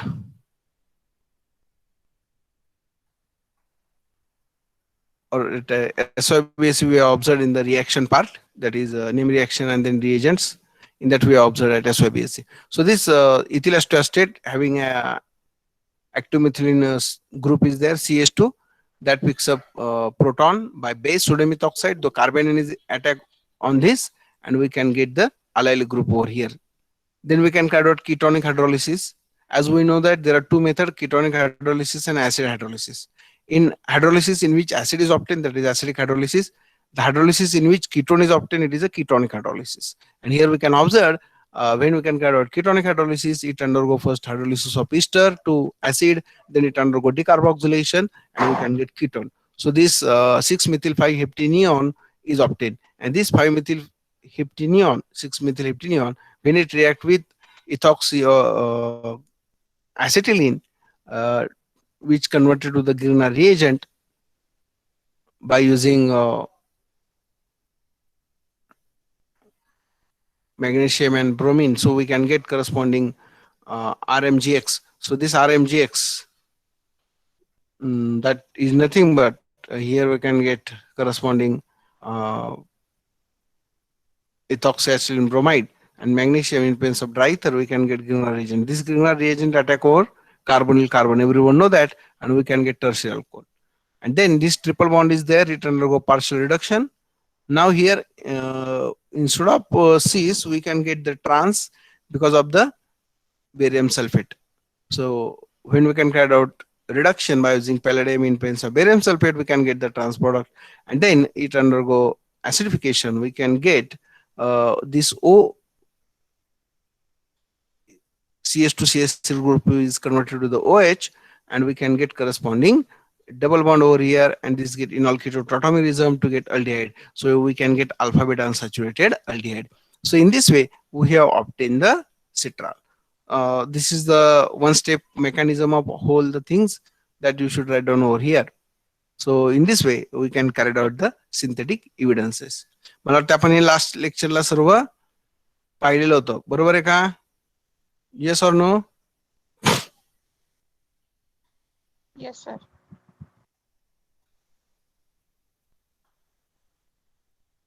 Okay. Now we'll see the second part of this topic, that is alkaloids. म्हणजे आता आपण काय काय पाहिलं ह्या topic मध्ये सांगा. Terpenoids पाहिलं, त्याच्या अगोदर जे काही नॅचरल प्रोडक्ट आहे त्याचं कसं एक्स्ट्रॅक्शन करायचे त्या 4 मेथड पाहिल्या. त्याच्यानंतर टर्पिनॉइड्स आणि अल्कलॉइड्स मध्ये सुरुवातीला टर्पिनॉइड्स मध्ये आपण जनरल मेथड पाहिली. जनरल मेथडच्या 9 स्टेप पाहिल्या. त्याच्यानंतर आपण सिट्राल एक्झाम्पल घेतलं, कारण त्याच्यामध्ये 2 एक्झाम्पल आहेत, सिट्राल आणि अल्फा टर्पिनिऑल. अल्फा टर्पिनिऑल हे तुमच्या ऑटोनॉमसच्या सिलेबस मध्ये नाही, विद्यापीठाच्या जुन्या सिलेबस मध्ये तुम्हाला ते दोन्ही मिळतील, परंतु ऑटोनॉमसच्या नवीन सिलेबस मध्ये आपण ते काय केलेलं आहे, एक कमी केलेलं आहे, कारण हे 2 वर तुम्ही फोकस केला, स्टेप व्यवस्थित समजल्या तरी चालतंय. आणि त्यामुळे आपण त्या ठिकाणी सिट्रालच्या स्ट्रक्चर डिटर्मिनेशन, अनालिटिकल एव्हिडन्सेस आणि सिंथेटिक एव्हिडन्सेस पाहिलेले आहेत. आता आपण अल्कलॉइड्स कडे जातोय. अल्कलॉइड्स मध्ये पण सुरुवातीचा पार्ट तसाच राहील जसं टर्पिनॉइड्स मध्ये पाहिला, की त्याचं इंट्रोडक्शन, त्याचा ऑकरन्स, त्याचं आयसोलेशन किंवा एक्स्ट्रॅक्शन मेथड जसं टर्पिनॉइड्स मध्ये पाहिलं होतं. आणि त्याच्यानंतर आपण काय पाहिलं होतं त्या ठिकाणी general method for structure determination of alkaloid, आणि जसं टर्पिनॉइड्स मध्ये पाहिलं आणि जसं सिट्राल एक्झाम्पल आपण तिथं घेतलं तसंच ह्या ठिकाणी आपण इपिड्रिन सारखं एक्झाम्पल घेणार आहोत, जेणेकरून हा टॉपिक जो आहे तो त्या पद्धतीनं कव्हर होणार आहे. म्हणजे आपल्याला नेक्स्ट अजून एखाद्या वीक आणि त्या पुढच्या ह्याच्यामध्ये मला वाटतं आपला टॉपिक संपलेला असेल.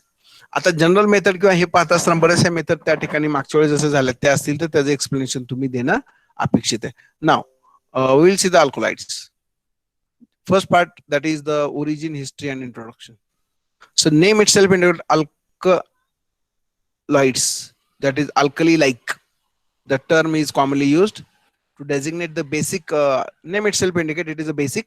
So generally the alkaloids containing the basic heterocyclic nitrogen containing compounds, they are obtained from plant origin and they are physiologically active. So what is meant by alkaloids? Alkaloids are the alkali-like, basic, and they containing heterocyclic ring. And in the heterocyclic ring, we know that heteroatom is there, and generally it having a nitrogen compound. So nitrogen atom is there. The term alkaloid of actually that name has been determined by the German pharmacist in 1819, Messener. Then the naturally alkaloids can be prepared man-made, has been using alkaloid by various purpose like poison, medicine, teas. म्हणजे जे काय alkaloids आपल्याला plant मधनं मिळतात ते alkaloids generally when we can use in a small quantity, then they are having a very good medicinal purpose. Some alkaloids are poisonous, some are non-poisonous. But when we can take in large quantity, then they are poisonous. But when we can take in very small quantity, they are used in a medicinal purpose. The French chemist Derossin in 18th century, he has isolated narcotin. So that is also a drugs which is act as alkaloid. आपल्याला माहिती आहे ते narcotic test मध्ये सुद्धा तो वापरला जातं. Mostly forensic department मध्ये जेव्हा आपण गुन्हेगारांच्या टेस्ट करतो, नार्को टेस्ट म्हणले जातं त्याला, तर त्याच्यामध्ये that chemical has been used and which is alkaloid. So alkaloids are produced by a large variety of organisms, including bacteria, fungi, plants, animals, and are the part of group of natural products. Mostly they are in the second metabolites. So alkaloids are basically, you have to remember that they are basic in nature. They are having a heterocyclic ring containing nitrogen. Okay. So they are occur mostly from the different parts of the plant. So when you can see the characteristic properties of alkaloids, they are basic in nature due to the presence of nitrogen in the heterocyclic ring. They are having complex structure. As they are having a bitter taste, mostly they are obtained from plant material. So mostly the alkaloids are obtained from plant material. Different parts of the plant having number of alkaloids. So they having very high pharmacological as well as physiological activities. Suppose we can take some examples I have quoted over here. There are so many alkaloids are there, but few I have quoted over here. Quinine, it acts as an antimalarial drug, which is isolated from plant Synconia officinalis. म्हणजे quinine हे जे alkaloid आहे it is used as अँटीमलेरियल. मलेरियावर जो malaria होतो त्याच्यावर हे drugs म्हणून वापरले जातात. Morphine, it is highly narcotics. It is used analgesic and is isolated from plant Papaver omniferous. म्हणजे morphine कशात आहे? पॅपाव्हेरा ऑमिनिफेरस. तर ह्या ठिकाणी ज्यांना बॉटनी होतं ते जरा आपल्याला सांगू शकतील प्लांट कुठला आहे ते.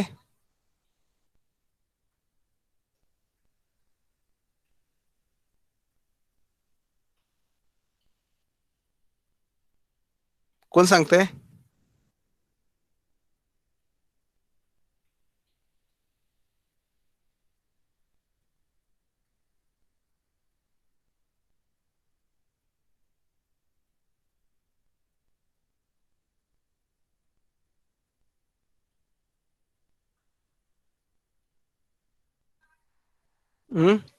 काय सांगता येईल का त्याला?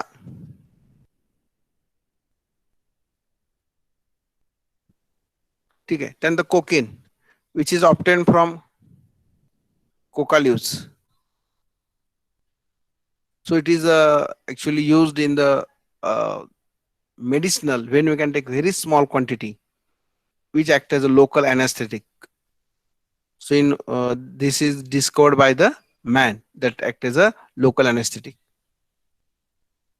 And even it used as a stimulate the central nervous system, CNS depressant. So that's why they are used in the medicinal purpose. Then nicotine, where it is observed in the leaves of plant which stimulate the central nervous system. Nicotine कशात असतं कोण सांगेल?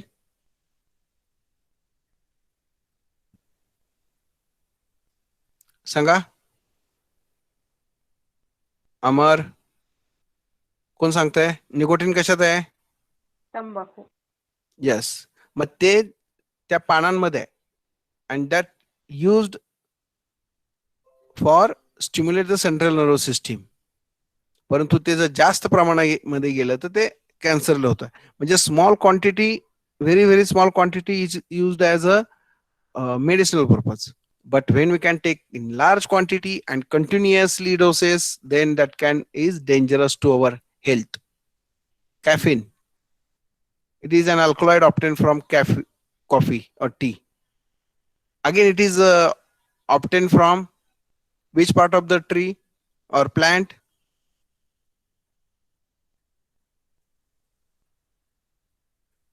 It is obtained from leaves, right? So it is again आपल्या सर्वांना माहिती की आपण चहा कॉफी घेतो, that stimulate strongly to our mind as well as body. So we always take for fresh mind early in the morning. Most of the students or even all family members, first they will take the tea and then they can start their work. बरोबर आहे? हो का नाही? Yes sir. हा, म्हणजे बरेच जणांची अशी सवय की सुरुवातीला चहा घेतल्याशिवाय ते काहीच करत नाहीत. म्हणजे काही जणांची सवय असते आधी नाश्ता करायचा मग चहा घ्यायचा, पण बरेच जणांना सकाळी उठल्या पहिला चहा लागतो. आणि मग स्मॉल क्वांटिटी मध्ये आहे, परंतु तरी सुद्धा आपण जे अल्कलॉइड्स आहेत आपल्या अवतीभोवती, आणि म्हणून मी तुम्हाला सांगितलं की नॅचरल प्रोडक्ट हा असा टॉपिक आहे की काही असे गोष्टी आहेत की ज्या आपल्या जवळपास असतात, तर ते एक्स्ट्रॅक्शन किंवा जर काही केलं तर आपल्याला त्या ठिकाणी नवीन प्रकारचे अल्कलॉइड्स, टर्पेनॉइड्स, काही नॅचरल प्रोडक्ट्स, काही एक्स्ट्रॅक्शन मेथड आहे नवीन मिळतात, आणि म्हणून प्रोजेक्टला बऱ्याच ठिकाणी हे नॅचरल प्रोडक्ट्स वापरले जातात. So these are some structures. That's why we have told that they are complex. Morphine, cocaine, nicotine, quinine. So these are the different structures are there. Okay. Now, no doubt, when we can see the effect of alkaloids on human, that are highly biologically active. They produce varying degree of physiological as well as psychological response in the neurotransmitters. Mostly they are in the nervous system. All these natural products have been affected. Other interfere with membrane transport, protein synthesis, as well as other things, because they are containing natural products containing amino acids type structure, and that's why they are having a physiological response in our body. But in large doses, they are highly toxic. They are highly toxic.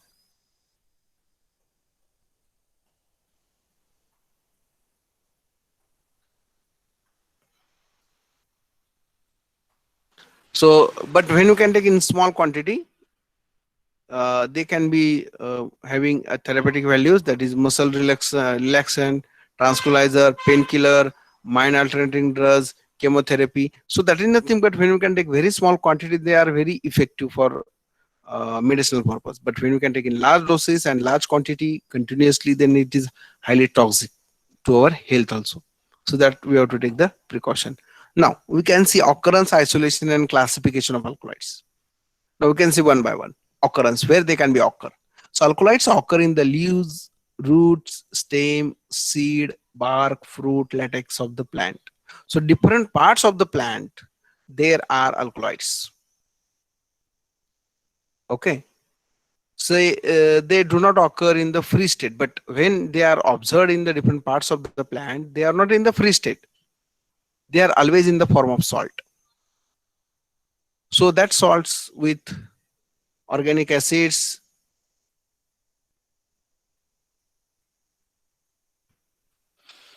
mostly in terms of oxalate, that is oxalic acid, tartarate by using tartaric acid, citrate by using citrate, malate by using malic acid, lactate by using lactic acid, or some special kind of acids like tannic acid, ascorbic acid, quinic acid, nicotinic acid. All such kind of acids, they can form salt with the alkaloids like tannate, ascorbate, quinine, nicotinate. So all these form are the salt form of the alkaloids. So alkaloids can be formed salt with organic acids.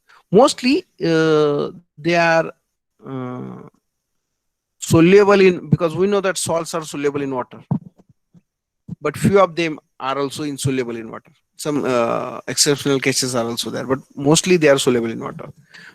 Then when we can extract it by different method, we can get in a solid form. So and few are amorphous, so they are insoluble or sparingly soluble in water, and few of them are amorphous in nature. Generally, when we can extract, alkaloids are in solid form. Usually, when we can see the different parts like datura, barks, cinchona, then roots, we can obtain the alkaloid like aconite. Aconite. Leaves, we can get tobacco, that having the nicotine. Seeds, naxomica. Fruits, mostly we can get black pepper. And latex, we can get opium alkaloids. So all these are present in the different parts of the plant. So when we can isolate, now these are the occurrence. म्हणजे आपल्याला समजलं की हे प्लांटच्या वेगवेगळ्या part मध्ये आहेत, but they are in the form of salt and they are in more number. Like terpenoids आपण पाहिलं, टर्पनेट्स हे एकापेक्षा जास्त असतात, and that's why they require isolation. So here also there are so many methods are there for isolation. So we'll see one by one. Occurrence समजलं का सगळ्यांना? इथे कोणाला काही शंका आहे? Yes or no? No, sir. Okay. Now we will see the isolation. Generally आता आपण पाहिलं की वेगळ्या पार्ट प्लांट मध्ये तो आहे म्हटल्यानंतर तो पार्ट, आता एखाद्याला वाटलं की आपल्याला आमच्या घराजवळ वगैरे एखादं झाड आहे किंवा आपल्या शेताच्या बाजूला किंवा आपण थोडीशी शेती जर डोंगराच्या बाजूला असेल आणि तिथं असं एखादं तुम्हाला प्लांट वाटलं की बाबा हे एक वेगळं प्लांट आहे आणि त्याच्या पानामध्ये काय आहे का, तर ते पानं वगैरे किंवा तो जो पार्ट असेल तो पार्ट आपल्याला ड्राय करावा लागतो. So generally plant materials contain alkaloids are dried and powdered, and dried plant material which is agitated with dilute mineral acids. जे काही मिनरल ऍसिड्स आहेत त्या ऍसिड मध्ये आपल्याला ते काय करायला लागतं, थोडेसे स्टर करून घ्यायला लागतं. So what will happen, generally they can form mineral acids like HCl, H2SO4, HNO3. So they can get inorganic salts of alkaloids, and which are water soluble. Right. So whatever the alkaloids are there, they can be soluble in mineral acids because they can form their salts. They are water soluble, and when we can add some organic solvent in it, and just we have to shake it or stir it for some time, then what will happen? Whatever the unwanted material like pigments and other materials rather than the alkaloids, that gets soluble in the organic solvent. Right. Then we can remove it. Suppose we can use separating funnel, then we can remove that one. Two layers are there, one is organic solvent layer and one aqueous, so we can remove aqueous layer. So once we can remove that aqueous layer over here, then in the aqueous solution, because organic solvent layer is that we have to discard it, there is no need because we are focused on the alkaloids. So once we can get the aqueous solution of alkaloid, we can add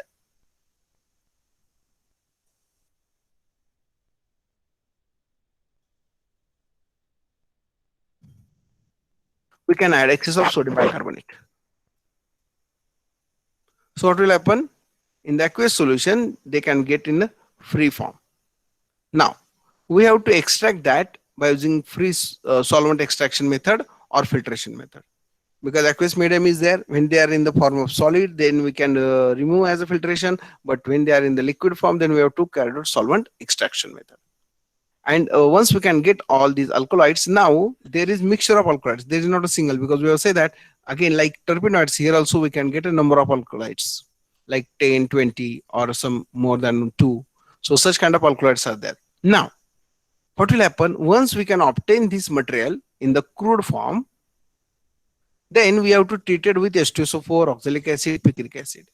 Suppose initially we can treat it with H2SO4. Then which salt is obtained? Among that alkaloid, only those alkaloids which are capable of forming the sulfate salt, they can be formed sulfate. Rest are remain as it is. Then we can remove that one. Then again we can add oxalic acid. So what will happen? We can stir with oxalic acid. Those alkaloids which can form their oxalate salt only, they can be formed. Other are remain as it is. So in this way we can form a different salts and we can remove that one. And then corresponding salts are obtained. Then we can carry out fractional crystallization and we can isolate the individual salt. After that, once we can obtain that sulfate, oxalate, picrate separately in separate container, now we have obtained different alkaloids in different salt form. As we required free alkaloid, they are in the salt form. Then we have to decompose it. So we have to convert that by carrying the basification reaction, because they are in the salt form. Then we can add it like sodium salt of carboxylic acid. We know that in the type of acid we have observed, when we can add sodium bicarbonate, we can get sodium salt which is water soluble. When we can add it HCl, we can get precipitate out. Like that here also they are in the form of salt. Then we have to basify it to get the free alkaloids. So in this way we can carry out the isolation method. So it is a typical method in which we can separate out the free alkaloids. At the first stage we have obtained number of alkaloids. After that we have to carry out the whether they are in the form of solid or liquid, we can carry out solvent extraction and filtration. Okay, मी तुम्हाला method समजली आहे. ह्याच्यामध्ये आपण सुरुवातीला काय केलं की त्या ठिकाणी मटेरियल जे प्लांट मटेरियल ते सगळं ड्राय केलं, त्याची पावडर केली. पावडर केल्यानंतर त्याच्यामध्ये आपण मिनरल ऍसिड टाकलं डायल्यूट आणि ते स्टर केलं आणि एजिटेट केल्यानंतर आपल्याला काय तयार झालं, त्याचं इनऑर्गॅनिक सॉल्ट जे वॉटर सोल्युबल आहे. मग त्याच्यामध्ये आपण ऑर्गॅनिक सॉल्व्हंट टाकलं, कारण त्या सॉल्ट व्यतिरिक्त बाकीचं जे काय मटेरियल आहे अनवॉन्टेड ते सगळं ऑर्गॅनिक सॉल्व्हंट मध्ये डिझॉल्व्ह होणार आहे. So to remove the unwanted pigments and other material, and after that we have to separate out by using separating funnel. Organic material is discarded while the aqueous solution of alkaloid is treated with excess of bicarbonate. So we can get the free alkaloids. If it is solid, then we have to filter it, and if it is liquid, we have to carry out solvent extraction. So what will happen in aqueous from aqueous medium that go to the organic medium? Then remove that organic solvent, we can get the pure form of the alkaloids, but it is a mixture of alkaloids, and that's why it treated with different acids like mineral acid as well as organic acid, H2SO4, oxalic acid, picric acid, as per our uh, possibility that which kind of alkaloids may be present in that part. We have to carry out different reaction. So what will happen when you can add mineral acid like H2SO4, we can get corresponding sulfate salt, and that can be separated out. Then we can add oxalic acid, it get converted into the alkaloid as a oxalate, so we can remove that one. Then we can add picric acid, so it can get picric derivative. So like that, we have to separate out the different salt of the alkaloids. So that are the fractional crystallization, because they're having their different crystallization timing. So on that basis, we can just filter out, we can get the solid. Again, we can carry out treatment with oxalic acid or picric acid. Again, we can filter it. We can, once we can obtain precipitate, filter it. So in that way, we can carry out the fractional crystallization. So one by one, we can get the corresponding salt. Once we can obtain all these isolated individual salt, we can carry out individual treatment, and that can be get decomposed to get the free base, free alkaloid. Right? He method समजली का? यामध्ये कोणाला काही शंका आहे आयसोलेशनच्या method मध्ये? बोला.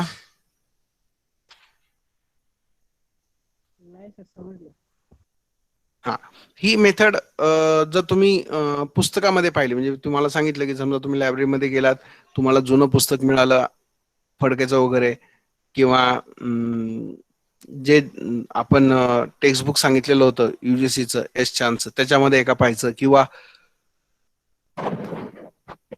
फिडारचं पुस्तक आपण सांगितलेलं आहे त्या बुक रेफरन्स बुक मध्ये तुम्हाला ते पाहायला मिळेल. मग त्यामध्ये तुम्हाला कदाचित ही जी काय आता मी तुम्हाला डायग्राम दाखवली, फ्लोशीट दाखवली, तसे फ्लोशीट मध्ये मिळणार नाही, तुम्हाला वर्डिंग मध्ये दिसेल, आणि मग वर्डिंग मध्ये लिहायला गेलात तर ते तुम्हाला लक्षात राहत नाही.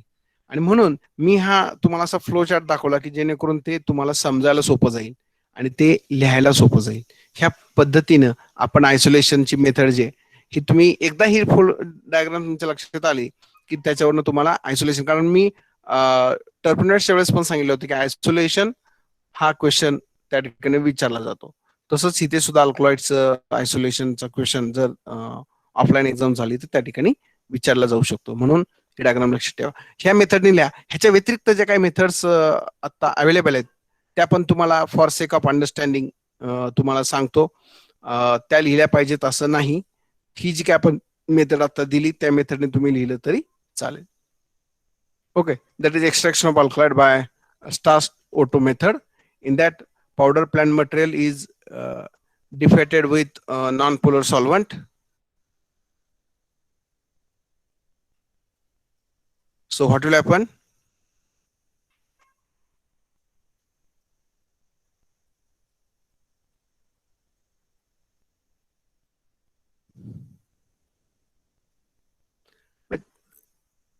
सॉल्व्हंट मध्ये ते मटेरियल आपण पावडर फॉर्मचं घेतलेलं आहे आणि ते material J they can moist with water and treated with ammonia lime solution. म्हणजे जसं आपण सेपरेशन साठी सॉल्व्हंट घेतल्यानंतर त्याला आपण वॉटर टाकून शेक करतो आणि सेपरेटिंग फनेल मधनं खालचा लेअर सेपरेट करतो, त्यानंतर परत अमोनिया टाकतो, शेक करतो आणि शेक केल्यानंतर परत 2 लेअर तयार होतात, खालचा लेअर बाजूला करतो, त्यानंतर लाईम सोल्युशन च ट्रीटमेंट देतो आणि मग त्या ठिकाणी त्यातले जे काही कंटेंट आहे ते सगळं आपलं बाहेर जातं आणि extract with organic solvent like chloroform and ether. So here once we can extract this extracted with organic solvent like chloroform or ether, because they are volatile, once we can take that alkaloid from aqueous medium to the organic medium, we have to concentrate that organic fraction. So what will happen? The organic solvents are volatile, they easily remove. Ether is almost 40 to 45 degrees Celsius is the boiling point, so they can easily remove. At room temperature we can keep for some time and we can get the that mixture of alkaloids. Then we can dissolve that into the dilute acid, that they can get corresponding salt. Then it is in aqueous phase. We have to add organic solvent to remove the impurities. Then it basify with ammonia or sodium bicarbonate or dilute KOH. So that can get aqueous phase in that case, and organic phase is we can extract with organic phase, so we can get the free alkalides. And after that, we have to evaporate to the dryness as far as the requirement of the terpenoid alkaloid is contained. We can get the crude alkaloid. So once we can remove this one, so on that basis we can carry out the different kind of treatment, and we can get the pure form of the alkaloids.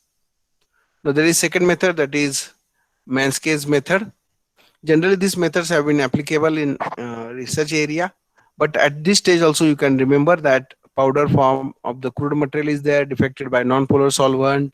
Then again it extract with methanol. So methanol extraction, then we can concentrate that one, then dissolve it into water, then again acidify with pH up to the 2, so they can form corresponding salt. Then we can carry out steam distillation to remove the traces of methanol. Then again, as steam distillation we have seen in the terpenoids, then they can stand for several days in the refrigerator, so they can form in the solid phase, or they can be boiled with paraffin, filter it, then we can get filtrate and shake with the organic solvent like chloroform or ether, we can get in the solvent form. Then we can aqueous phase, organic phase is there. Then as they are in the salt form, they can in aqueous phase, then basify with ammonia, KOH or sodium bicarbonate. Then we can remove that one, and in the organic phase we can get that one. So aqueous phase is discard, and organic phase that containing alkaloid, then we have to evaporate the organic phase, we can get the alkaloids. So in this way we can get crude alkaloids, but in our method we are already saying that once we can get the crude alkaloid, they can be further treated with the that in the diagram we have again repeat over here. This is the crude mixture of alkaloid we are obtained over here. Then we can treat it with oxalic acid, picric acid, so we can get corresponding salt. And by using fractional crystallization, we can separate out one by one.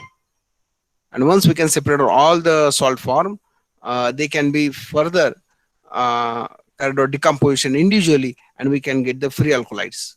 And that's why our method we are given in detail, but here they have mentioned just a diagram. But whatever the methods are there, either any solvent we can use, because I have given this only for they use in some time chloroform, they have used ether, sometime they have used methanol. Generally methanol can be used because whatever the alkaloids are there, they can be extracted from the dry part of the or powder form of the crude material, they can be easily extracted. Even in some cases the petroleum ether can be used, pet ether, powder form of the pet ether, we can stir for that, and then we can separate out as a alkaloid in the form of powder, and some non-alkaloid impurities are also there. Again they can be treated with alcohol, then we have to concentrate it, then we can add chloroform, and then remove that one solvent system, then we can add dilute acid to form corresponding salt, so we can get organic layer that having further we can neutralize, or some basic alkaloids are there in the organic layer, while in the aqueous layer which is in acidic nature, they are having the salt of strong basic alkaloids. So weak basic alkaloids and strong basic alkaloids can be separated by using this method. Then we can treat it with ammonium hydroxide or sodium carbonate, chloroform. Again we can get the too late, because chloroform is having more density, so we can remove that one from the lower layer, upper layer having aqueous. So some ammonium bases are dissolved in the aqueous solution, while the strongly basic alkaloids are dissolved in the chloroform, so we can remove that one. So on the basis of separation here, this method is very useful for the separation of alkaloids which having different basicity, right? So which some alkaloids are which are more basic, some alkaloids are weekly basic. So the separation, extraction and separation of alkaloids on the basis of different basicity can be separated out by using the petroliometer. So there are so many methods are there, but we are focused on the in at TYBSc level. We are expected that only isolation is there, and this is the method I have given over here. Okay, म्हणजे ह्या ज्या वेगवेगळ्या method दिलेल्या आहेत ह्या तुम्हाला एक्स्ट्रॅक्शनच्या method आहेत, परंतु जनरल मेथड जी आपण पहिली दिली तेवढीच तुम्ही त्या ठिकाणी फोकस करणं गरजेचं आहे, आणि ती सोपी आहे. तेवढं तुम्ही लिहिलं तर मोर दॅन सफिशियंट आहे. त्यातल्या त्यात जर तुम्हाला सॉल्ट बेसिसिटी नुसार जर सेपरेशन करायचं असेल तर तेही पुढे दिलेलं आहे, परंतु हे फॉर जनरल इन्फॉर्मेशन आणि माहिती असण्याकरता दिलेलं आहे. 46 नंबरची जी स्लाइड आहे तेवढं मोर दॅन सफिशियंट आहे. नाव प्युरिफिकेशन अल्कोलाइड्स, म्हणजे आपण जरी ते अल्कोलाइड सेपरेट करून घेतलेलं असलं तर ते प्युरिफिकेशन करायचं. आपण क्रिस्टलायझेशन मेथड सांगितली from solvent they can directly crystal or repeating the acid base treatment, म्हणजे तेच फ्री फॉर्म मध्ये परत सॉल्ट मध्ये परत फ्री मध्ये असं ऍसिड बेस ट्रीटमेंट जर केली तर आपल्याला ते प्युअर फॉर्म मध्ये अल्कोलाइड मिळतं. किंवा फ्रॅक्शनल क्रिस्टलायझेशन, मग आपण त्या ठिकाणी शब्द वापरला फ्रॅक्शनल क्रिस्टलायझेशन, की त्याच्यामध्ये ते प्युअर फॉर्म मध्ये अल्कोलाइड्स मिळतं. म्हणजे इपिड्रिन असेल किंवा सोडो ओफेड्रिन असेल जे ऑक्झॅलेट फॉर्म मध्ये आहे, they can be crystallise from water. Ephedrine oxalate crystal आणि pseudo ephedrine oxalate solution.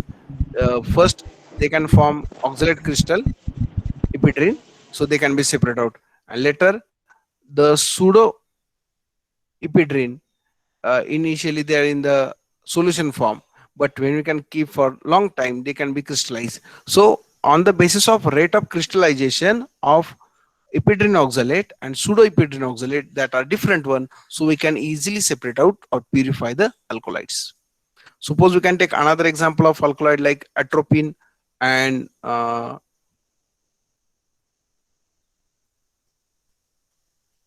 isoamine cymene, that is oxalate. They can be separated out by using the crystallization in ether as well as acetone. Again, a very simple method that commonly used instead of that, chromatographic technique like HPLC or even column chromatography, we can easily separate out alkaloids. And by using a pH technique we can having a different pH that we have seen that alkaloids are basic in nature, and at different pH we can get different basic mean and we can separate out the alkaloids at different basic pH value. So these are the isolation and purification methods of the alkaloids. So here when we can carry out the classification, because there are number of alkaloids they having heterocyclic structure, so the classification of alkaloids, there are so many ways are there, like on the basis of someone classify on the basis of their pharmacological activities, some are classified on the basis of their structure. So here we can classify the alkaloids on the basis of nucleus present in a molecule. That is nothing but which heterocyclic ring is present in a molecule we can be classified. As we know that alkaloids have been divided into two major categories, that is heterocyclic nucleus and non-heterocyclic nucleus. Non-heterocyclic nucleus is nothing but, no doubt in the alkaloid nitrogen is there, but it is not a part of heterocyclic link, but it is a side chain part, that are called as non-heterocyclic nucleus, while the other having the heterocyclic nucleus that are the part of the ring. So we can classify such kind of alkaloids on the basis of nature of the nucleus which is present in a molecule.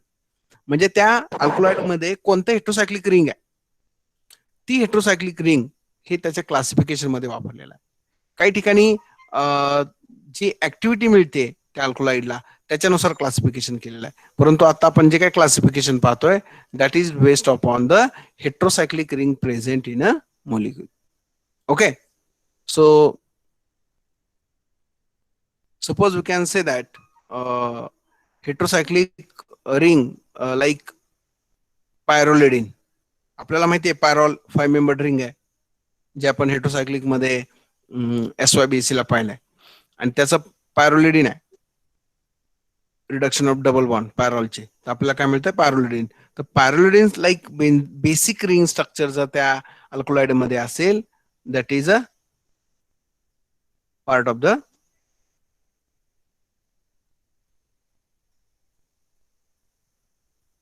alkaloid which is called as stachydrin or hygiene. Suppose the heterocyclic ring is pyridine, six-membered heterocyclic ring like benzene and it having heteroatom nitrogen. When such kind of ring is present in an alkaloid, then that alkaloids are having a family of pyridine moiety. So which are the alkaloids that having pyridine ring? It having piperine, arecoline, ricinin, as well as trigenylene. So these are the different alkaloids which having pyridine-like structure. Then piperidine. So when we reduce all three double bond, we can get piperidine. So such kind of moiety is present in a molecule, mostly the alkaloid like conine or labanine or lobinin that having piperidine like structure. So you just remember one or two example. Then tropine, that is piperidine, pyrrolidine, N-methyl. So there are two rings are there. This is pyrrolidine and six membered. This is piperidine. So this is six membered. This is five membered. In which N-methyl ring is there. So it is observed in atropine-like alkaloids or cocaine. Such kind of moiety is present. Tropine moiety is there, in which it is present in atropine and cocaine or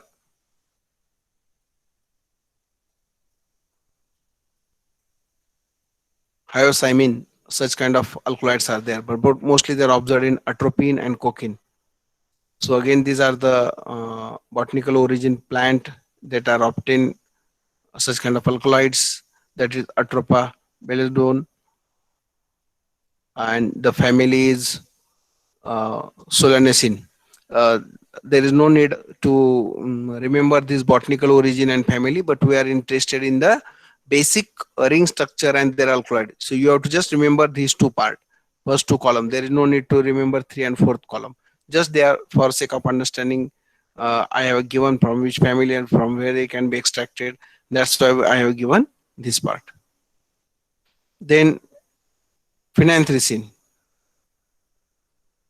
Boldin is the alkaloid which is containing such kind of structure. Then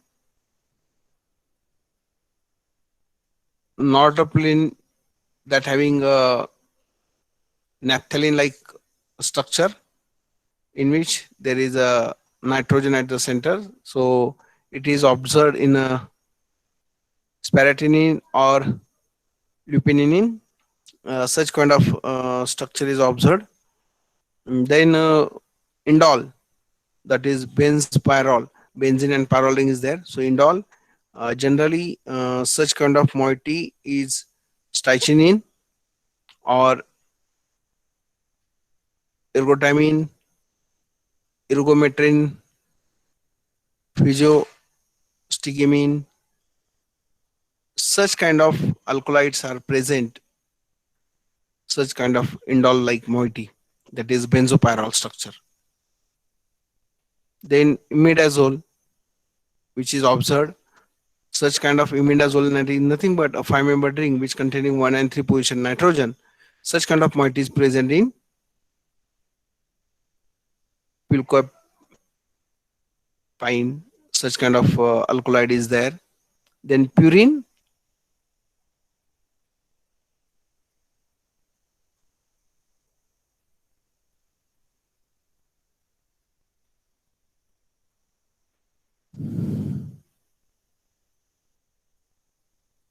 okay, quinine. So tropine, then the quinoline, isoquinoline. So when you can see the quinoline and isoquinoline, okay, quinoline मध्ये quinine as a alkaloid आहे. Isoquinoline मध्ये त्या ठिकाणी mostly पेपरव्हेरिन जे आहे ते या ठिकाणी आपल्याला अल्कलॉइड पाहायला मिळतं. क्विनिन, क्विनोलिन, आयसोक्विनोलिन आणि त्याच्यानंतर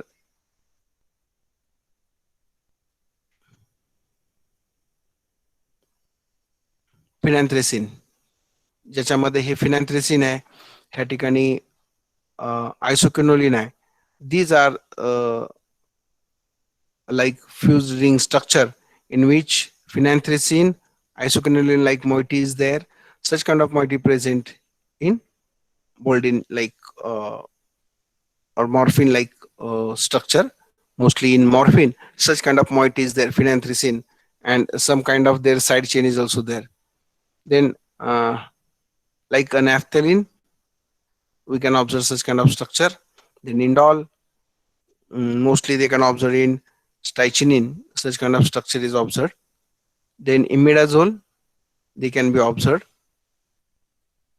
Purines, then tropolone, such kind of 7-membered ring of cyclic structure, non-aromatic, so they can be observed in the cholecinin like alkaloid. Then steroids like structure is observed. Then terpenoids, they are observed in aconine, aconitine like alkaloids. And then mostly important alkaloids which is observed like non-heterocyclic ring, that is phenylethylamine, in which benzene ring is there but nitrogen is in the side chain, and it is observed in ephedrine. So even in nicotine, it having a pyridine ring and pyrrolidine ring. In nicotine, pyridine and pyrrolidine ring are joined together by a bond. So they're having a pyridine ring and they're also having pyrrolidine ring. So like that, when they have been combined like these two, pyridine and pyrrolidine, when they are combined together, these two ring are combined, we can get nicotine like alkaloid. So that in on the basis of which kind of moiety is present, they can be classified like that. Like commonly pyridine, pyrrolidine, their combination, tropine, quinoline, isoquinoline, and phenanthrene, that is in morphine, we can observe such kind of structure. Indol, that is also commonly used. And then in the steroid and terpenoids, that is quinine, such kind of alkaloids are there. But in non-heterogeneous ring, uh, ephedrine is commonly observed because it having phenyl ethyl amine like structure. So there is no hetero ring, but they are act as alkaloid. So these are some classification of the alkaloid. So next part we will see on the next lecture. So you just remember the name of the which hetero ring is used and what is the name. So you should remember at least two name and the ring which is used, because in MCQ this part is commonly asked. Even in classification, short note is there when we can carry out in short note. Such kind of question is asked in the offline medium, but in online, if we are to ask the question at that time, few name of the alkaloids which having the heterocyclic ring, म्हणजे त्या alkaloid मध्ये जे काही famous alkaloids आहेत त्या alkaloids मध्ये कोणती हेटेरोसायक्लिक ring present आहे हे तुम्हाला सांगता आलं पाहिजे. निकोटीन असेल तर त्याच्यामध्ये पायरॉल म्हणजे पिरिडिन आणि पायपिरिडिन असे, पायरोलिडिन अशा दोन रिंग आहेत. म्हणजे प्रत्येक रिंग मध्ये पर्टिक्युलरली कोणतं एक्झाम्पल आहे हे तुम्ही लक्षात ठेवलं महत्वाचं एक एक तरी बास होईल, कारण ते MCQ मध्ये तुम्हाला विचारलं जाणार आहे. तर मला वाटतंय क्लासिफिकेशन पर्यंतचा पार्ट आपण या ठिकाणी पाहिलेला आहे, ज्यामध्ये आयसोलेशन पाहिलंय, त्याचा ऑकरन्स पाहिलंय आणि एक्स्ट्रॅक्शन मेथड पाहिल्यानंतर आपण काही जनरल कॅरेक्टरिस्टिक्स पॉईंट अल्कलॉइड्सचे पाहिलेले आहेत, जे आता इंट्रोडक्शन आणि ऑकरन्स, आयसोलेशन आणि कॅरेक्टरायझेशन किंवा क्लासिफिकेशन हे पाहत असताना क्लासिफिकेशन वाटल्यास पुढच्या लेक्चरला परत एकदा आपण रिवाइज करू. परंतु पहिले जे दोन पार्ट आहेत त्यामध्ये मला वाटतं कोणाला काही शंका आहे का? बोला.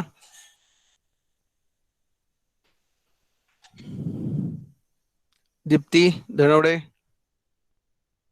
अनिकेत, नो सर, काही नाही शंका. विकास नो सर. थोडस आपण क्लासिफिकेशन परत एकदा पाहू उद्या हो, म्हणजे sir. पहिले नंतरच्या लेक्चरला रिव्हिजन मध्ये. परंतु पहिले जे पार्ट पाहिलेत ते तुम्ही लक्षात ठेवा. आणि जी काही संख्या आहे शेवटपर्यंत ती तेवढी राहत नाही, हा सगळ्यात महत्वाचा पार्ट आहे. तर तो त्या ठिकाणी हे करून घ्या. कारण हेच जर प्रकार राहिला आत्ताचा ऑनलाईन मोड मधला, तर पुढच्या ह्याच्यामध्ये म्हणजे मे महिन्यामध्ये नेहमीप्रमाणे तुमची ISC1 ISC2 जो काय पार्ट आहे तो त्या ठिकाणी होऊ शकतो. तर त्या केसमध्ये तुमचं कॉन्सन्ट्रेशन त्या ठिकाणी असणं गरजेचं आहे. आणि तुमच्या A आणि B डिव्हिजनच्या याला कालच्या लेक्चर पर्यंतची PDF ही त्या ठिकाणी पाठवून देतो. आणि आजचं जे आहे ते अल्कोहोल पासूनचे आपण सेपरेट एक त्या ठिकाणी झाल्यानंतर पाठवून द्या. ठीक आहे. म्हणजे जे टर्पनॉइड्स पर्यंतचा पार्ट आहे तो त्या ठिकाणी तुम्हाला पीडीएफच्या फॉर्म मध्ये देता येईल. आणि उरलेला जो कॅल्क्युलेट्स आहे तो आता पण शिकवताना कंटिन्यू करू. शेवटी तुम्हाला पूर्ण टॉपिकची एक सेपरेट पीडीएफ तर येणारच आहे. परंतु आता जे झालेलं आहे टर्पनॉइड्सचं तेवढा पार्ट तुम्हाला पाठवून दिला जाईल. म्हणजे तुम्ही त्याची तयारी करून ठेवाल. जर काही ISC चं काही नोटीस वगैरे आल्या पुढच्या, तर त्याची तयारी तुमची असणं गरजेचं आहे. ठीक आहे. So will stop over here.